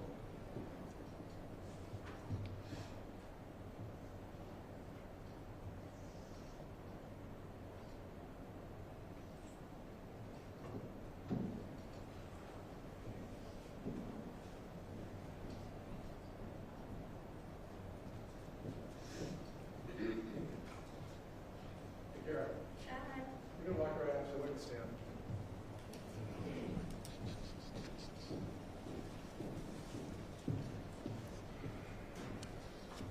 And if you could just remain standing and face the bench for your oath. Can you raise your right hand? You swear that any testimony you're about to give is the truth, the whole truth, and nothing but the truth under the faith and promise of the church? I do. All right. You can be seated right here. Make yourself comfortable. Just asking you to scoot up as close to the microphone as you can and keep your voice up so people can hear you, okay? Okay. And whenever you're ready and whenever counsel is ready, you may inquire. Good? Yeah. Great. Can you begin just by stating your full name and spelling your name for the court reporter, please? Kira Levesque, K-I-R-A-L-E-V-E-S-Q-U-E. And, you know, I want to be sensitive about some privacy issues, so I'm not going to ask about current, but I'd like to go back to April of last year and ask you where you were living on April 4th of 2024. 41 Summer Street. Who'd you live there with? My dad and my grandparents live downstairs. Who were the neighbors, as you know? Kyle and Angela. Let's move directly into the 4th. What were you doing earlier in the day or earlier in the evening of the 4th? I was working. And was that in Rochester? Yes. How'd you get home? My dad picked me up from work. And what did he pick you up in? A plow truck. Was your dad doing plowing as a job at that time? He was. And can you then describe for us what happened initially, right when you got home? We got home and we just started plowing our driveway like normal during a storm. And you say plowing the driveway, then this was, I think we've all heard this, we've seen some photos and video, whatever. It's snowing pretty good, right? Yeah. And can you just describe the sequence of events in plowing as you recall it? We got home, we were plowing like down towards into our driveway, and we were doing that for a couple minutes, and then he switched around so we could get like coming towards like the opposite end of the street, and we're plowing it like into our porch. And so let me just clarify, you lived in 41, Yep. The Violettes lived in 43, Yep. and when you originally described plowing towards your driveway, you're talking about plowing at an angle across 41, Yes. and then turned around and went towards 43. Yes. You know, without getting into too much detail, were you aware of some prior, even if you want to call them incidents or however you want to characterize it, between your dad and Mr. Violette about the snow situation? No. You had previously talked about a snowstorm the previous year. You recall that? No. So, Kira, I want to be, just fair with you that this event is now, a year old. I'm going to guess that there are parts of this you actually try not to remember. Yes. Is that true? Yes. But do you remember making a maybe into the 5th down at the police station? Yes. You were informed that it was being recorded. Yes. And so I actually have a transcript that is a written version of that statement. Okay. And my question to you is whether or not seeing, reading aspects of that transcript might help your memory. I'll look at it. Okay. Pardon me? So you're asking to approach counsel? Yeah, just for a second.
I had asked you whether you remember a prior incident between your dad and Kyle about where the snow was going between the properties. Remember any of that? No. And then I had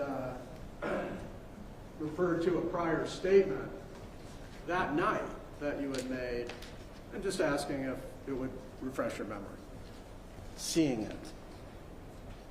Council, page 19.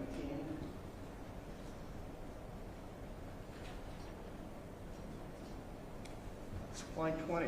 I wonder if you could just read this. I can't see that. Yeah, you can take it. Well, this whole paragraph you can read to yourself. Let me know if that helps you remember.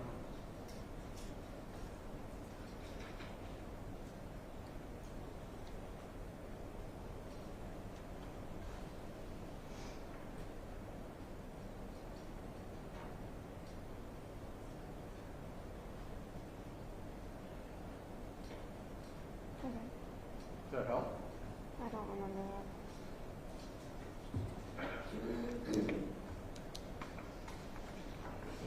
But when police officers asked last year about kind of any prior snowstorm incidents, you did answer them. You said last winter there was this kind of conversation between Kyle and Jason, right? Okay. Well, those are your words, not mine.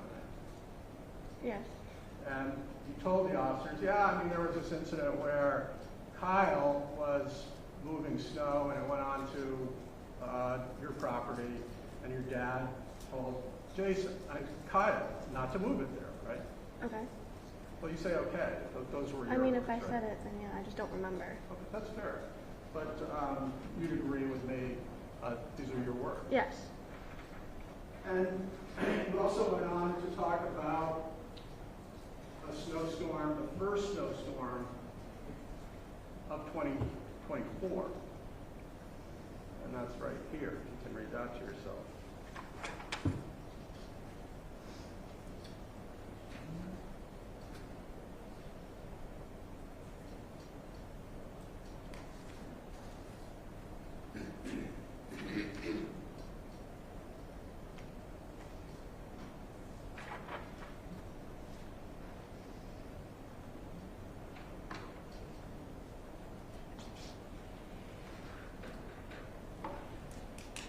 Okay. Does that help your memory? I mean, I don't remember, but But you told the investigators that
I am. So then what's going to happen, we're going to ask you a series of questions about the plan, about their design to determine whether certain documents are necessary. So, it's getting answer their question. I think you said you remembered going to the police department the night of. And, were you aware of really the importance of being truthful? Yes.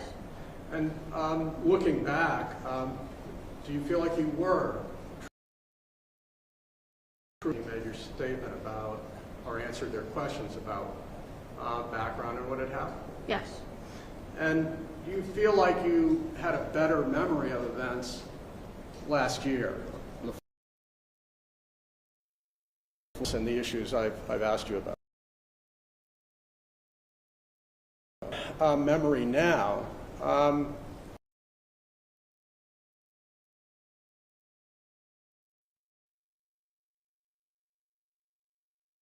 I've showed you. No. Yet a year ago, accurate. Thank you. Counsel, Thanks.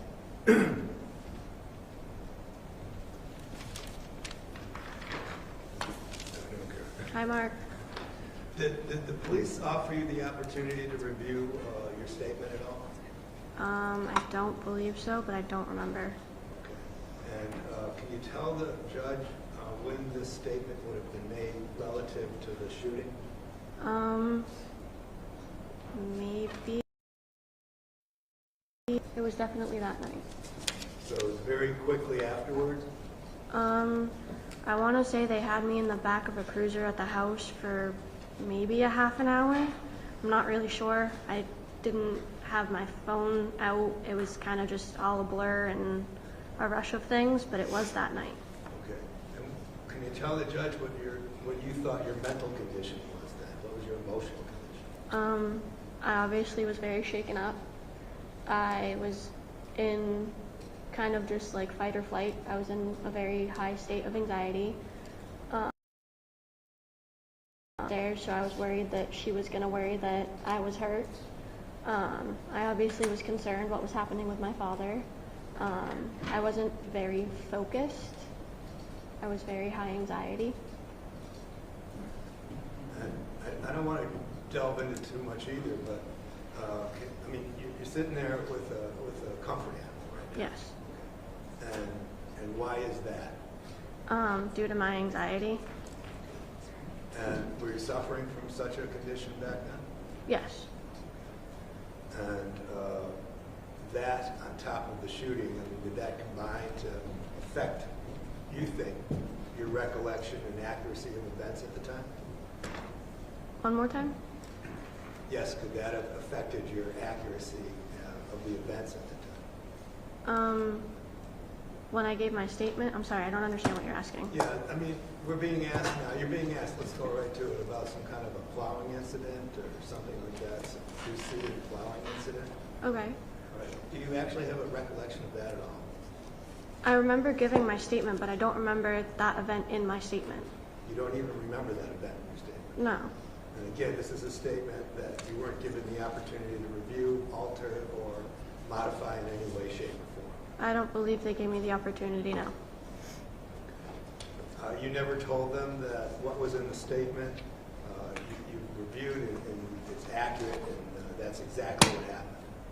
Did you ever tell the police that? No.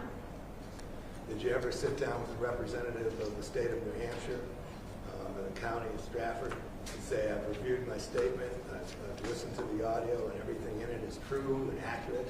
No. So this is the first time you've been given that opportunity? Yes. And after even listening to that, and after what we've just gone through, you still don't recollect any kind of a plowing incident prior to this? No. Sure of that? Yes. Thank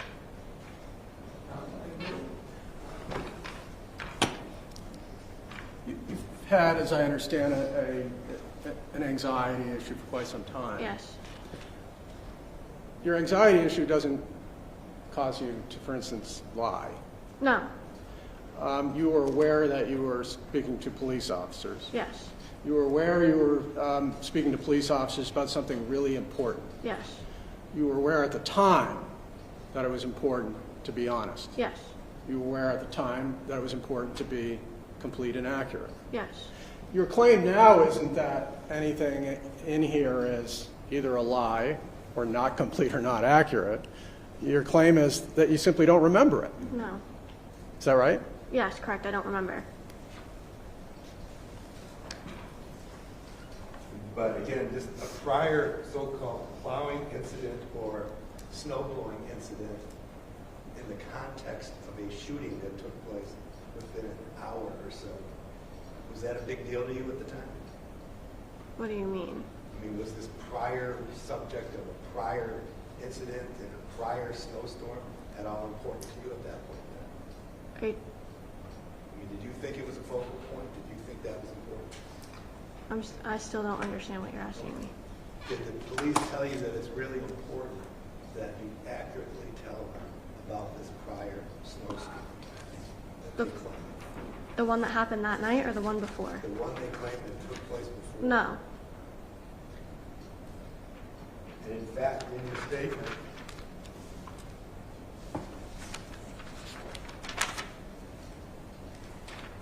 you indicate that it wasn't a big deal?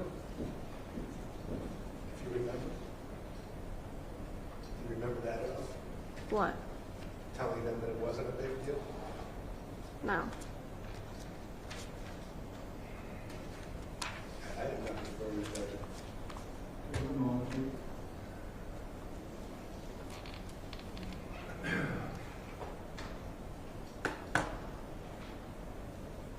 Anything further? I'll just reiterate that the issues concerning kind of the impact of the moment, to me, go for the weight, not admissibility. By the way, we also have body cam of Officer Sergeant Knox, who was present during that half hour. Candidly, it shows a quite composed young woman, and I'd be glad to play that for the court as well. Okay, the question is, how can you use this thing, right? I mean, impeachment's only good if you can adhere to the statement. I mean, did I say that before? And we're getting an answer that is like, I don't remember ever saying that. So how can you even impeach it? But I'm looking at the rule too. I mean, again, which specific rule are you saying this is going to come in? I think the argument is Rule 8035, recorded recollection, the record that is on the matter that witness once knew about, but now cannot recall and testified fully and accurately, is made or adopted by the witness in the matter of question of witness memory and accurately reflects the witness knowledge. He will go on to say that it's admitted the record can be read in evidence, but it doesn't get received as fully did. Yeah, it wasn't accepted by her. When it was made. It was made, but it wasn't accepted. You know what I'm saying? It was made or adopted. So, Mike, having heard the what here of this witness, I'm going to allow the statement to come in before the recollection. I do find that the witness specified it was made on the matter that she wants to know about, that she cannot now recall. She did specify at the time she was being careful and truthful and accurate, including reports to be truthful and accurate in the statement. It was made at the time that the matter was fresh in my memory. And for that reason, I'm going to allow the statement to come in before the recollection. Although, counsel, you're not talking about the whole statement. No. You're talking about the particular portion you're interested in having to do with the prior testimony? Yes. And is the court allowed to get in substance? Yeah, comes in the substance. I don't think there's any addition to that, so stand on the objection. The objection noted, it does come in the substance, as although they indicate it gets read to the jury, it doesn't get presented to them when it did. I understand. Very good. All right, we'll bring it, ready to bring the jury back in? All right, that was a bunch of legal mumbo jumbo we need to worry about. You just need to answer the question and answer, okay? Perfect. Very good.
Great, thank you. Here, I don't want to make too much of this, but I was asking you questions about whether there had been some prior exchanges between your dad and Kyle about snow moving this way and that way. You were asked about that during your interview with police on the night of the 4th into the 5th. Yes. You had said that you don't actually have a memory of those issues now, correct? Is that right? Yes. But at the time when you went into the police department, you were aware that it was a really important conversation with the detectives, correct? Yes. You knew what had to be a complete, honest account.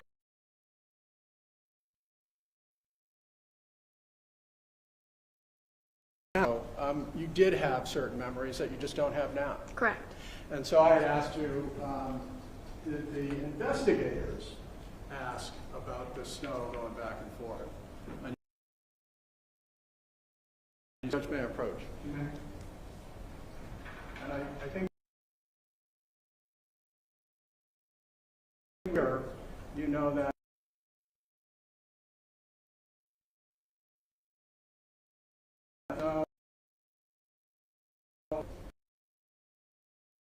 tree that your dad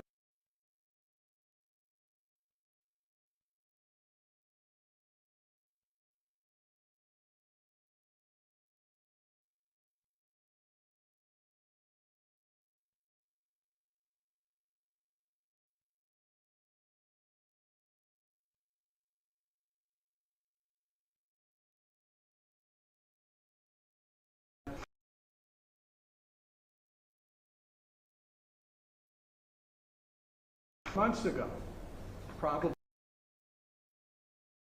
he was dad was Kyle's property.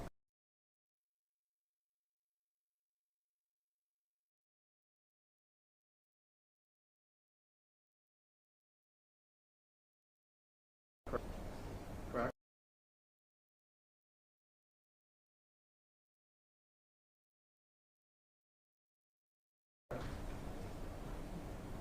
Are you aware of, even after the first storm, of whether that conflict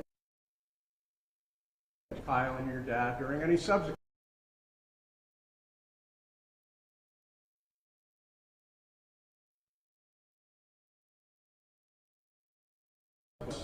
before I asked you about the background, your dad pushing snow past 4. Can you describe to us what happened after he made those?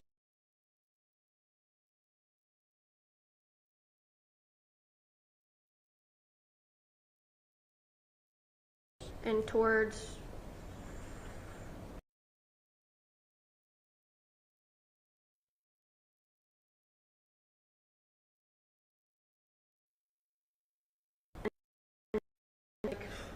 before our front steps. And then he had stopped plowing. Okay.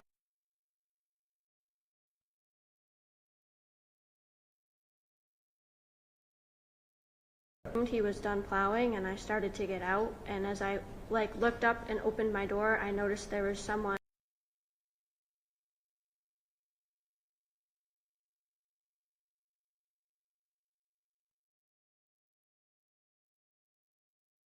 And then can you heard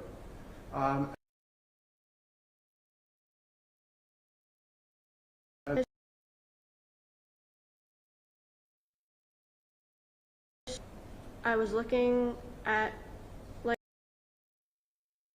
girlfriend was upstairs, and I didn't know if she was like looking out at me or anything. And then I heard.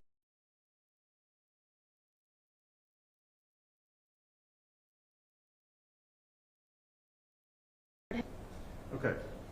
Just heard you say that you heard onto my property, going to kill you and your family. Yes.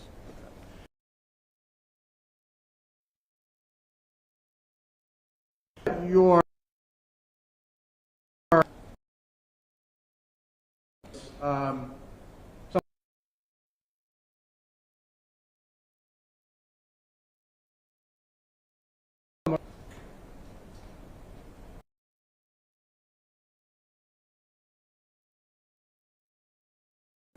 detective asking you, kind of besides what he said,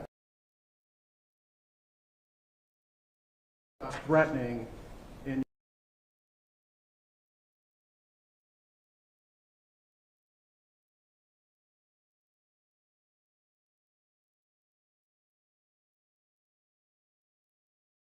if you saw anything threatening.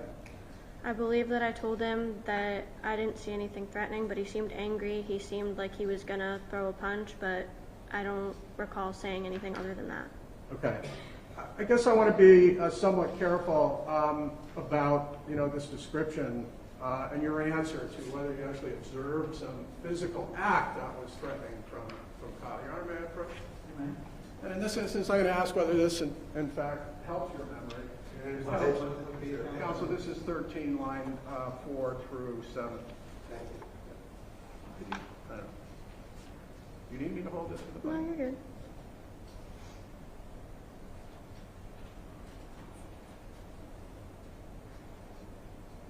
I can hold the button. Huh? I can hold the button.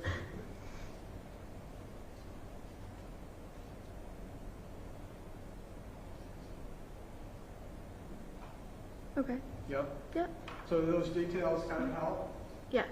That your response to whether he did anything threatening was that, well, he rocked back and forth a little bit.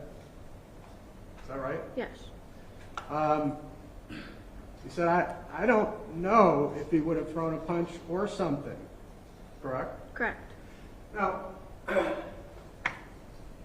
we've seen video, but just confirm, he didn't throw a punch, right? No. And when you heard him make that threat, he was right up there next to the vehicle next to your dad. Yes. When he was up there close next to your dad, did you see him produce anything sharp, like a weapon? No. Anything like a knife or a screwdriver or anything like that? No. Did you see or did you hear him make a statement that he had something, a weapon on him, and that he would use it? No.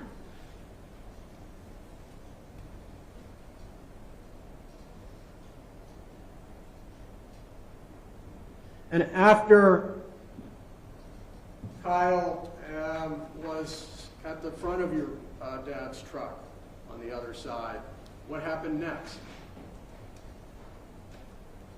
Like when he was, I'm sorry, I'm confused. So we've just talked about a period of time when Kyle was very close to your dad. Yes.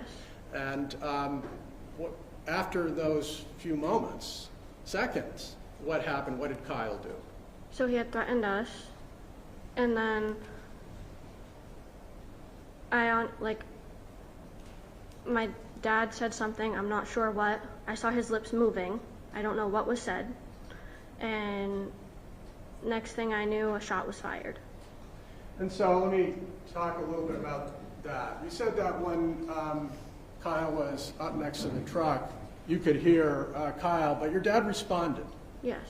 Are you telling us you don't remember what he said? No, I don't. I blocked it out. You blocked it out? I don't remember. My focus was that he had said that my little cousin and my best friend were in my house. My safety was their concern. Their safety was my concern. Totally get it. But best you can do is confirm that your dad responded in some way. Yes. Did you watch Kyle walk away back towards his house? I did not. I was on my phone.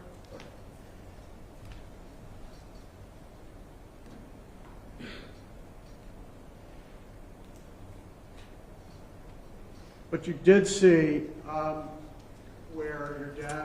were positioned when your dad took out a gun? He was next to the truck. And you saw where Kyle was when your dad took out a gun? Yes. And can you describe to the jury where Kyle was now? He was in front of the plow. He was walking backwards, and it was obviously you have to go by my house. So in my mind, he was walking towards my house. I'm sorry, when the gun came out? I believe so, yes.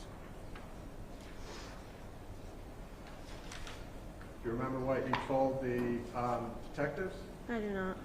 Your Honor, may I approach? Perhaps this will help your memory.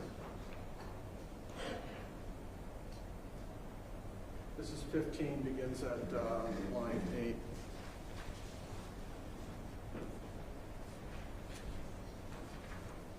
Good.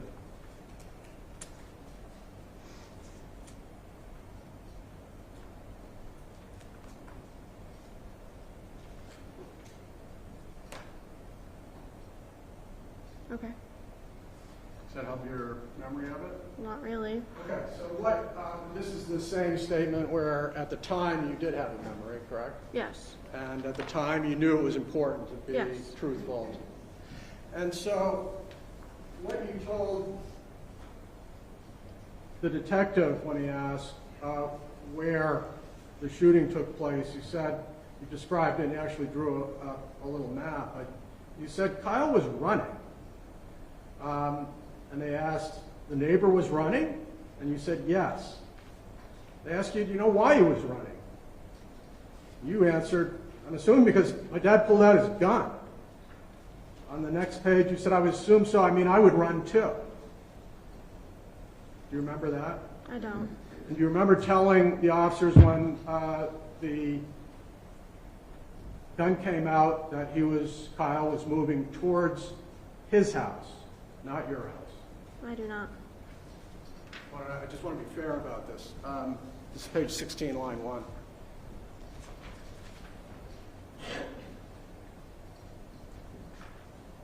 Okay. Does that confirm that when you were talking to detectives, you described the gun being out and that Kyle was moving away towards his own house?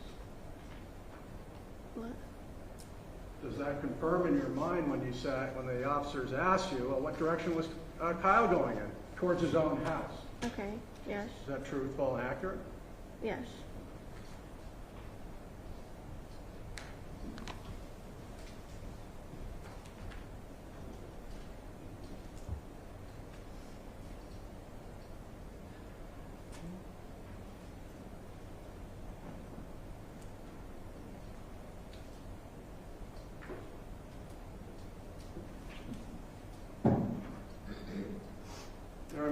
Mark, an exhibit, please.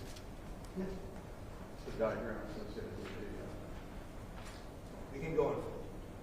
Okay. We can go in full. Full? All right. Page 26. I just referred to during this conversation with detectives that you had also done a drawing of where people were situated at the shooting. Okay. I'm showing you, for the record, what has been marked as stage 26. Appears to have your name and date at the top. Is this the drawing that you made? Yes. And can you show us or tell us what these symbols indicate? There appear to be stars on the street out in front of your driveway. Those are people. And which people are these? So that top one's Kyle. That's my dad and that's me. And then at the time of the shooting, who's that? I have no idea what that is.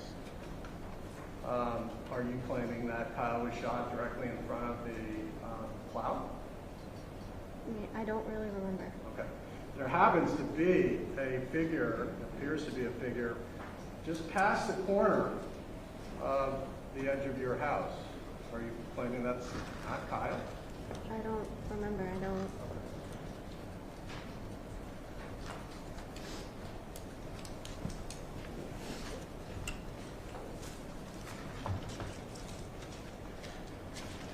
Nevertheless, you were clear with the officers at the time that when the gun came out, Kyle turned away. You characterize it as running towards his own home. Yes. And I don't want to, kind of force an experience on you, but did you, so we know you saw him produce the firearm and you saw Kyle react. You describe it. Do you remember him being shot? I didn't see it, I heard it.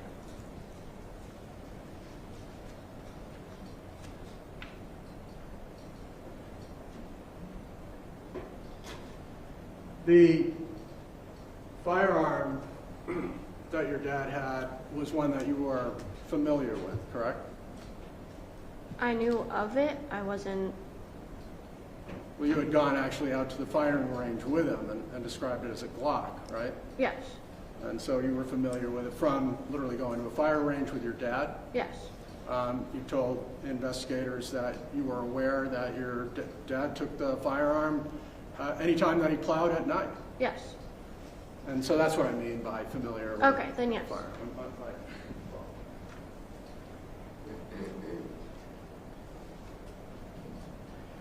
After you heard the shooting, what did you see? I saw my dad get back in the truck and we pulled back into the driveway and I was very anxious, he was anxious. He started to call, like he dialed 911 and before he could press the call button, they had already been there. So he couldn't call fast enough? I mean, you say before he was even able to call, they were at the scene? Yes. So what was he talking about before he was trying to call 911? He got back in the truck and he didn't really say anything. He looked at me, I looked at him, and we pulled in the driveway and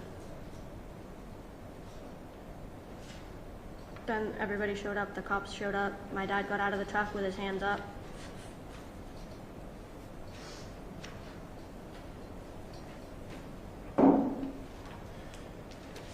Do you remember the police asking about what was said inside the truck after your dad shot Kyle?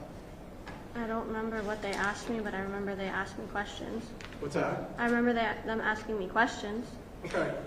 Again, I want to be fair here. May I approach this witness? I'm going to show you page 9 begins line 18 and really goes down to the bottom of 25. Why don't you read this and tell me if it helps you remember.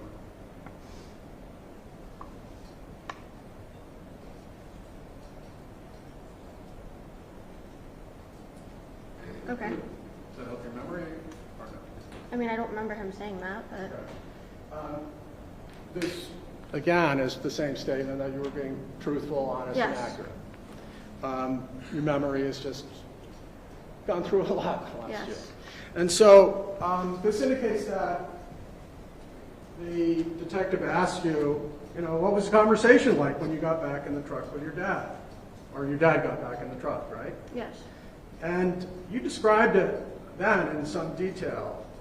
You just saw that your response to that question was he looked at me and he was like, what do I do? And you responded, what do you mean, what do you do? And his response to that, to clarify it, he said, he was like, well, do we run? And you responded to your dad, said, I'm like, no, we're staying put. He was like, yeah, you're probably right. You responded, I am right. Like, you don't run. He continued to ask you what he should do. And your response was, I don't know. I don't know. You sit here and you wait. He asked you whether he should call 911. You merely said, if you want. I don't know. Like, I literally don't know what to tell you right now. Like, I just got out of work. Like, I'm exhausted. Like, I don't know. This is your path, you said to your dad. Remember that? I don't. And yet, this is the accurate, complete, and honest statement you provided that night Yes, about the conversation you had in the cab of the truck with your dad. yes. Judge, can I have this mic? Yes, ma'am.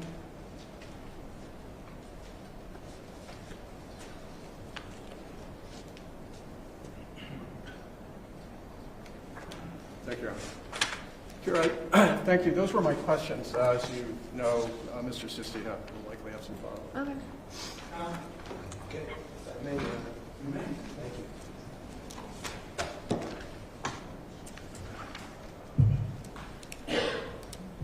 Afternoon.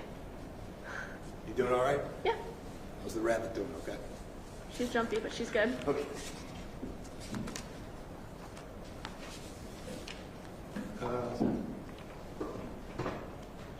Prosecutor was saying that he wanted to be fair with you. Remember that? He said that a few times. Yes. Prior to today, was he fair enough to give you this transcript?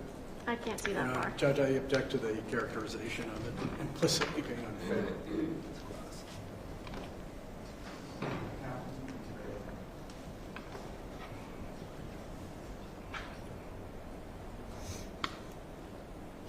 I never got this.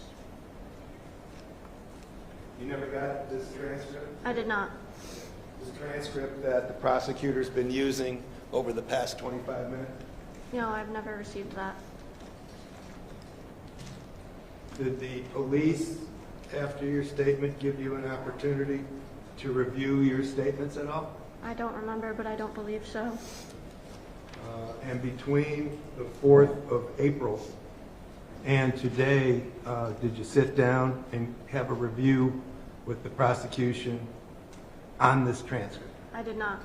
So this transcript was being used for the first time that you saw it today? Correct.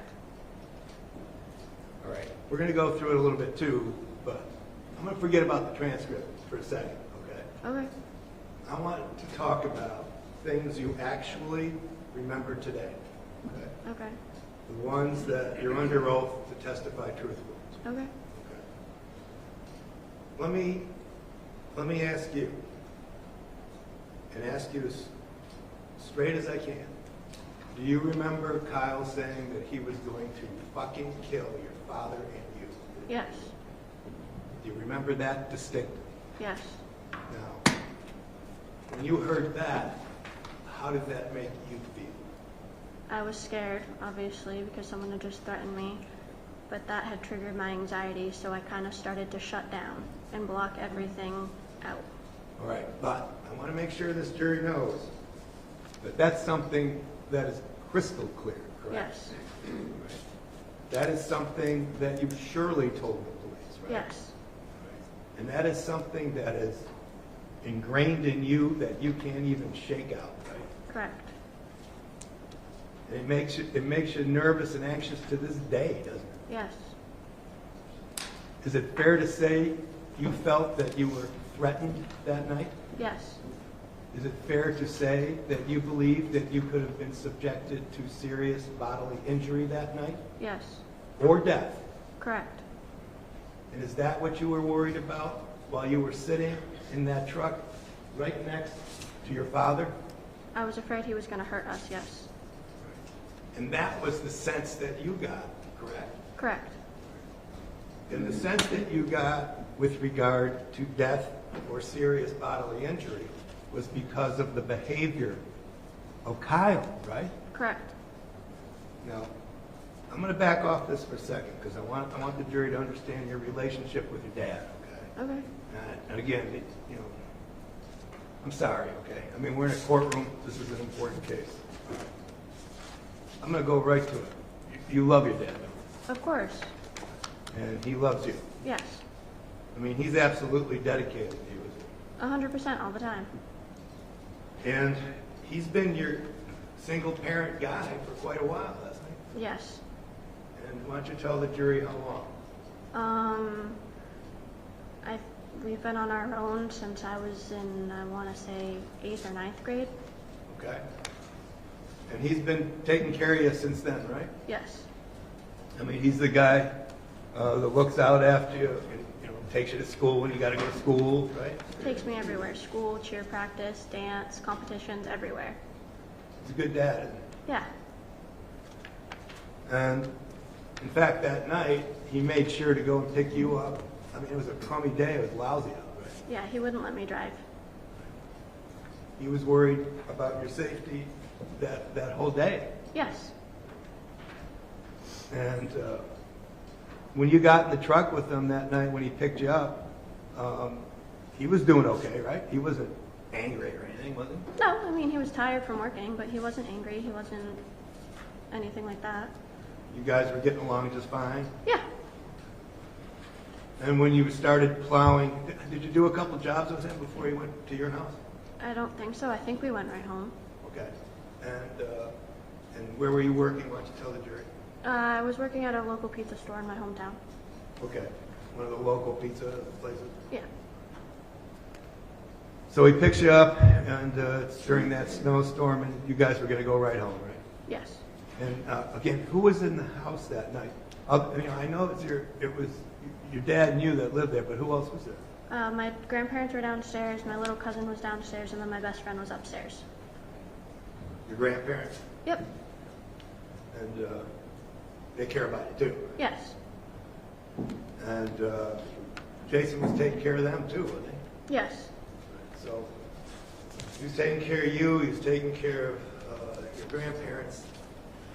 How long had Jason lived in that house, do you know? We've lived in that house since I was 2 or 3 years old. All right. So he's been a regular fixture in that neighborhood for a couple decades, right? Yes.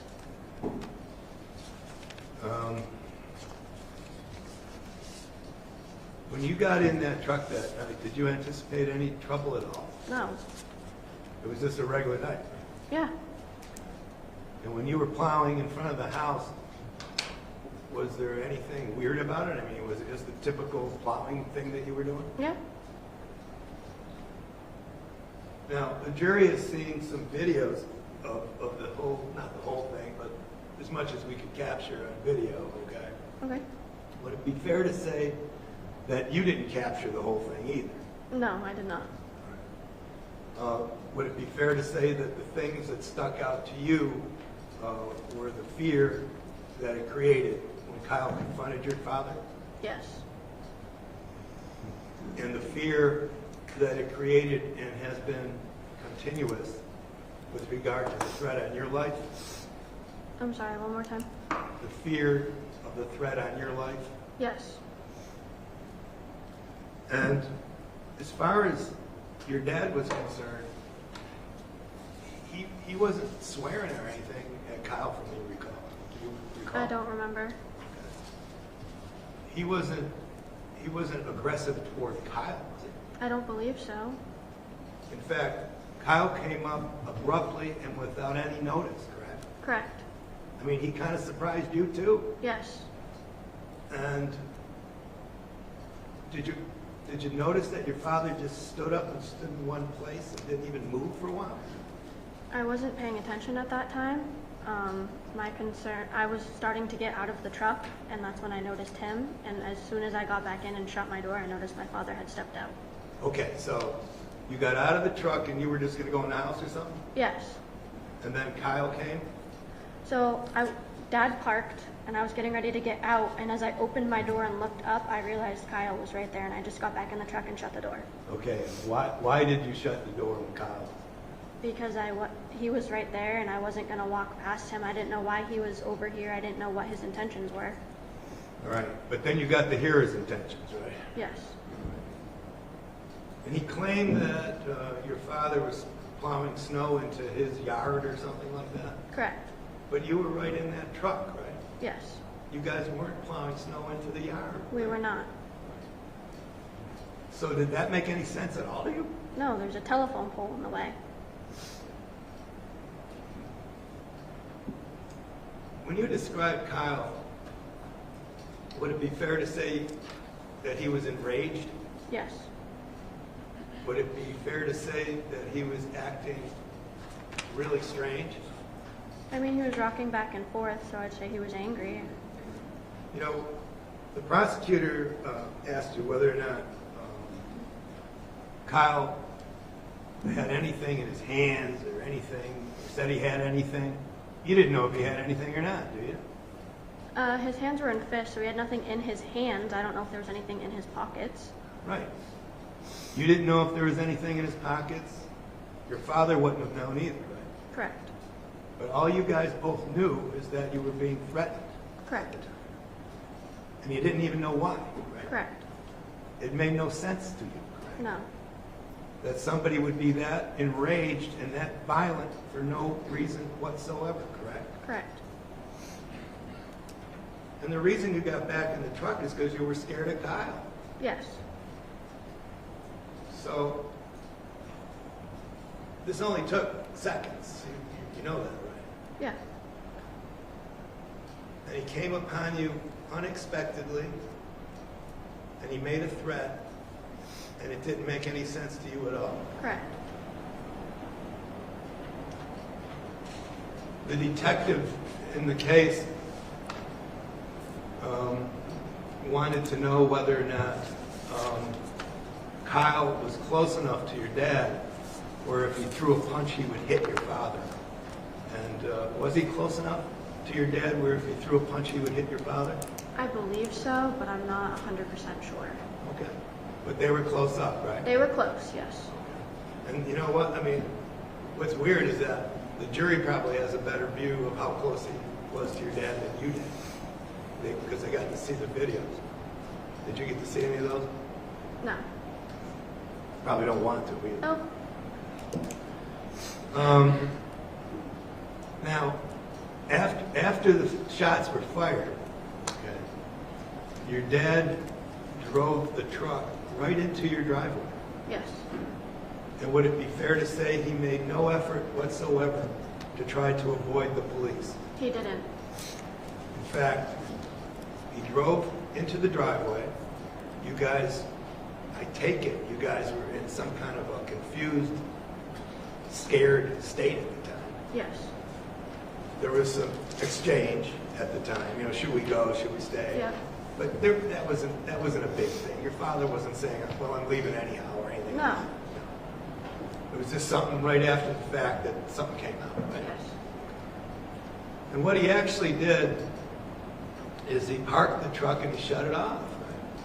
He parked it. I don't remember if he turned it off or not, but he parked it. Okay. Were you there when the police came? I was. So he was with the truck. He didn't move an inch from his property, correct? Correct.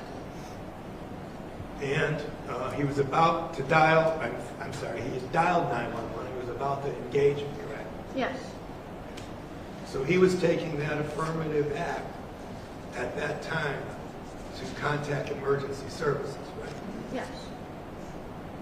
And before that could even be completed, the police were there. Yes. And from what you saw of your dad, was he completely cooperative with the police? Yes. As soon as he saw the blue lights, he got out with his hands up. He had his hands right up, Yes. ready to go. And you were there to observe him. Did he resist or say anything stupid to him or anything? He didn't say anything to him. He was just outside standing with his hands up. And did you see them escort him into a cruiser or anything like I that? did not. Okay, but you were trying to stay away from this whole thing. There was an officer talking to me, just letting me know to gather my things, and they were going to put me in the back of a cruiser. Because they were going to take you to the police station. Yes. So when we're talking about, you know, recollections and what's in this transcript, it's fair to say that you didn't get to review it at the time. Correct. You didn't get to review it over the past year. Correct. And you didn't get to review it like before you took the stand. Correct. And the only time you've been seeing this stack of papers is this afternoon. Correct. And in all honesty, you probably did forget some stuff, right? I'm sorry, one more You time? probably did forget some stuff. Most of it, yes. Yeah. But what's the one thing you remember about that night? The clearest, without any question at all. I remember him threatening us. I remember that after my dad pulled in the driveway, he got out with his hands up and didn't resist, and I remember going to the station. And your dad would do anything to protect you, wouldn't he? Of course he would. And you told the police that too. I did. Thanks, Gary. Thank you, Judge. You know, on that last point, yeah, you told the police that your dad would do anything to protect you. but you also told them you didn't think you should have shot him. Correct? I don't recall. Pardon me? I don't recall.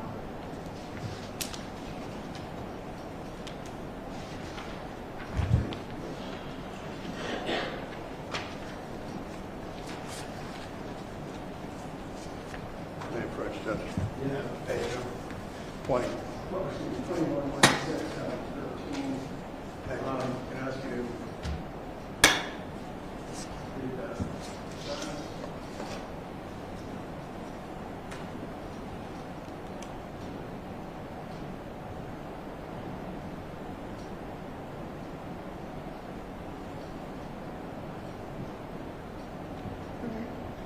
And they asked you, and you answered, do I think you should have shot him? No.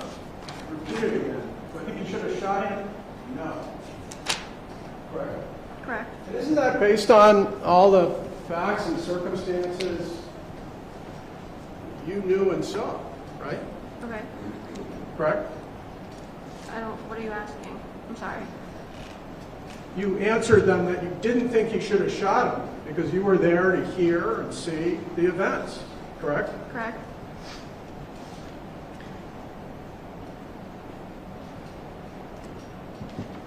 You were also asked by the police whether you were in fear of your life. And your answer was no.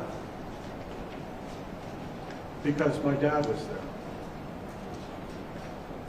Is that right? I don't recall, but that is something I would say because my dad would never let anything happen to me. But that's, Mr. Sisti asked you a number of questions, well, sort of stated questions, answers, that you were in fear for your life, weren't you? And you answered, yeah. I was fearful because he threatened me, but I knew my dad wouldn't let anything happen to me. Okay. And so the officers asked specifically about that. They asked you whether you were in fear for your life. You said no, because my dad was there. Yes. You knew that your dad previously told us that you were aware your dad carried a firearm every night when he went plowing. Yes. You were aware that he was armed. Yes. They were asking you when or if Mr. Violette actually did anything, not say anything, but did anything threatening, and you described rocking back and forth. Correct. Rocking back and forth, and maybe he could throw a punch. Yes. Okay. But that was when they were standing face to face, correct? Correct. When your dad shot Mr. Violette, they were not face to face. I don't recall. When your dad shot Mr. Violette, he could not have punched him. I don't recall. When your dad shot Mr. Violette, he wasn't rocking back and forth, was he? I don't recall. And the only time you heard a threat was when Mr. Violette was standing next to the car. Correct. Not when he was standing out in front of your house in the street. Not when he was pacing back and forth, correct? Correct. And now Mr. Sisti asked you, Attorney Sisti asked you, is it clear in your mind that he said, I'm going to fucking kill you and your family or your daughter, correct? Yes. The first part of that threat was, if you keep moving snow onto my property, right? I don't recall.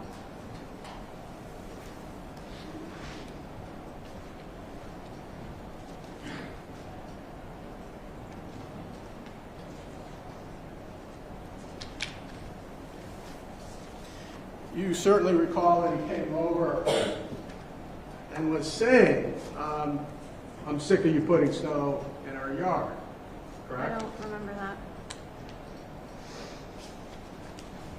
Page 314, your RMA approach.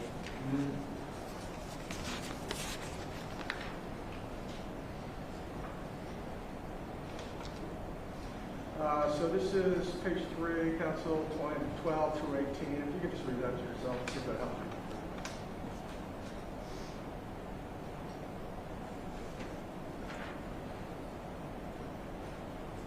Okay. said to investigators at the time,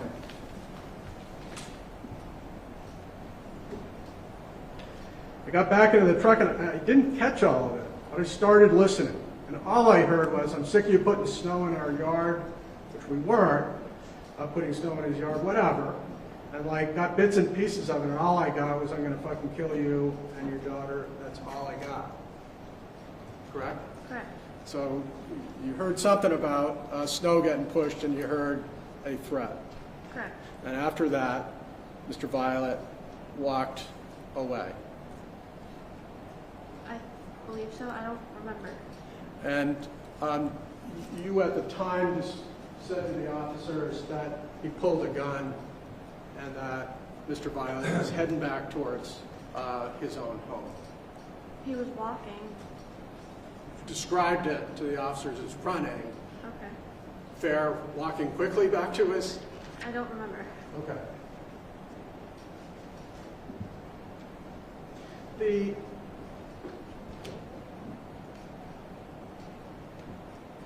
issue about, you know, what your dad did, pulling back into the driveway.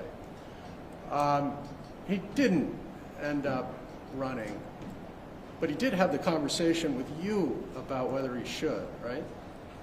Apparently, yes. And how old were you at the time when he's asking you whether he should run after shooting a man in the street?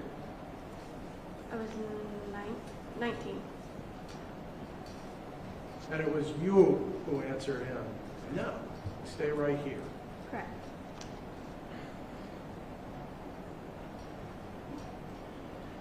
I've shown you the transcript a number of times. This is a transcript that you have said is a statement from a complete and honest account. Anything about seeing that transcript look unfair to you? No. And my understanding over the past year is you haven't really wanted to talk to anybody about any of this, correct? I haven't been offered. You haven't wanted to either, correct? I didn't go out and reach out, no. No. I'm not suggesting you should, but you have communicated to people that you really don't want to talk about this, correct? In public. And there's nothing about the transcripts that we've used to help with your memory or to give an account of statements that you made that is inaccurate, correct? One more time? There's nothing about these statements that I've shared with you that you've had an opportunity to look at that is inaccurate, correct? Correct.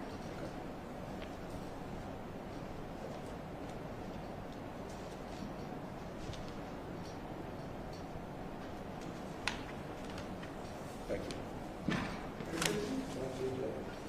Actually, you wouldn't know if there's inaccuracies in it or not because they haven't given it to you. Correct. That's an interesting question. You haven't reviewed it, right? No, I haven't seen it. Right. Now, let's go to page 21.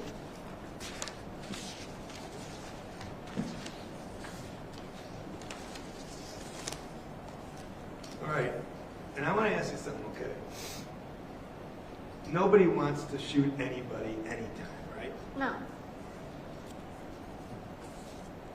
And you're sitting there and you're saying to yourself, it's terrible that somebody shot somebody, right? Correct. And you wish that something like that would never happen, right? 100%. Right. But that night it did, right? Yes. I mean, that's something that's out of character for your father, right? Correct. I'm going to object, Your Honor. Approach.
Now, you were basically in shock after the story.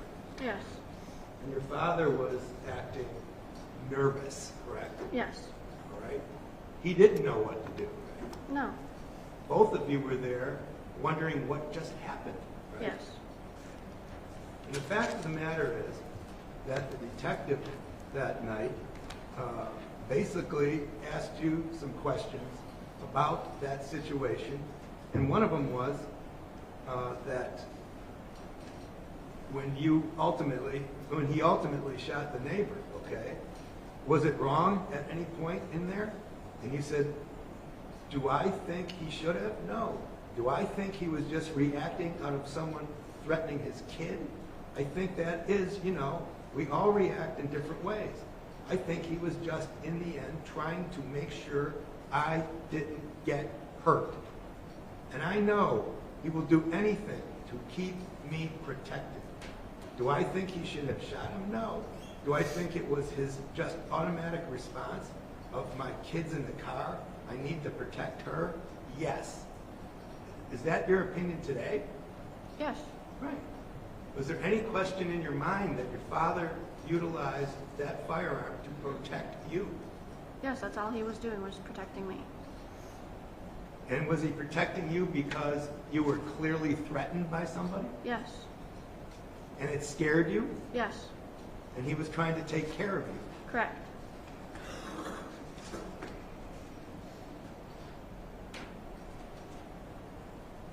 There's nothing wrong about that, is there? No. Thank you. I'd move to strike, Your Honor. It's a conclusion for the jury whether there's something wrong with it. In her opinion. Yes.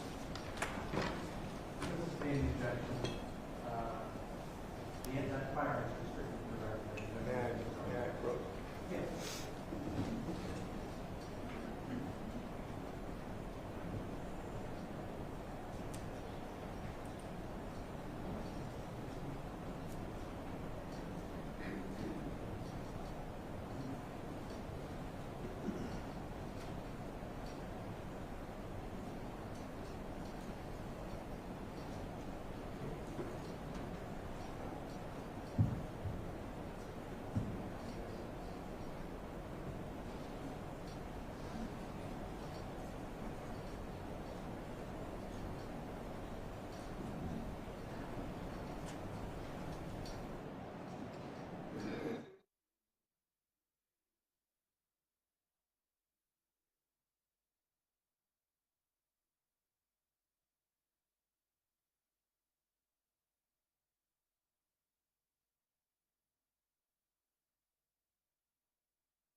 Thank you very much.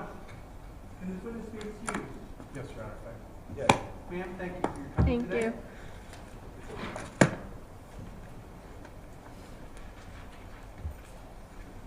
Sit. Oh, come on. Sorry. Don't mean to rush you. Take your No, time. you're good.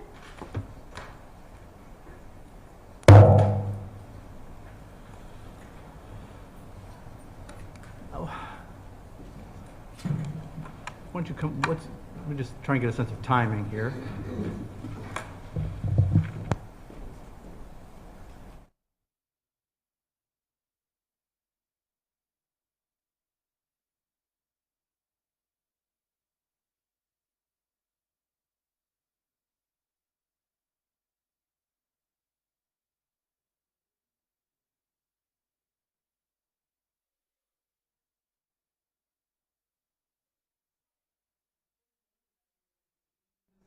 Amongst ourselves, it's actually 2:30 at this point.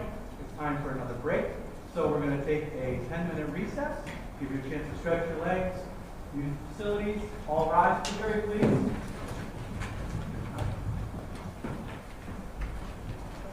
Thank you. Yeah, you can go, ma'am.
So, as sometimes is the case in trials, we've run into a little bit of a scheduling snafu in terms of witness availability. The result of which is we're going to end early today. So we're going to stop today at this point. Good news, it's a beautiful day out there, so you can enjoy the afternoon weather. We will resume on Monday morning at 10 o'clock. As you've been told, Monday's a short day. We're going to be going from 10 till noon, and then we're going to be done on Monday. I will tell you that even though we're stopping short today, and we've had a number of other delays, we are still well on track to finish this case on time. In fact, we may even finish this case, I don't want to make promises we can't keep, but we may even finish it earlier than we'd anticipated when we first scheduled this case. So everything is fine in terms of scheduling. So I'm going to be releasing you for the rest of the day. I need to just remind you of all the instructions I've given you in the past. I know I'm repeating myself. Do not speak about this case either amongst yourselves or with anyone else. Do not do any independent research about this case in any format or any way or manner. And do not view any media accounts or social media discussions or anything like that about this case. Try to stay away from it, which hopefully you'll have a nice weekend and you won't have to concern yourself with it at all. All right? Is there anything else from the parties? No, sir. All right. Thank you, folks. We'll see you on Monday. Enjoy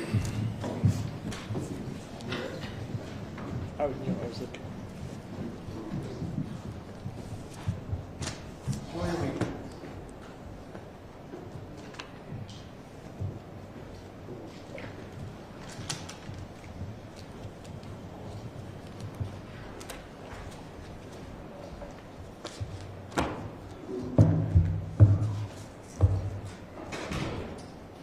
Thank you all.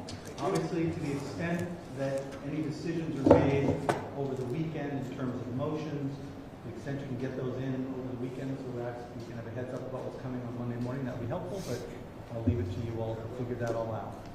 We'll try to have a substantive discussion. Very good. Otherwise, I'll see you Monday morning.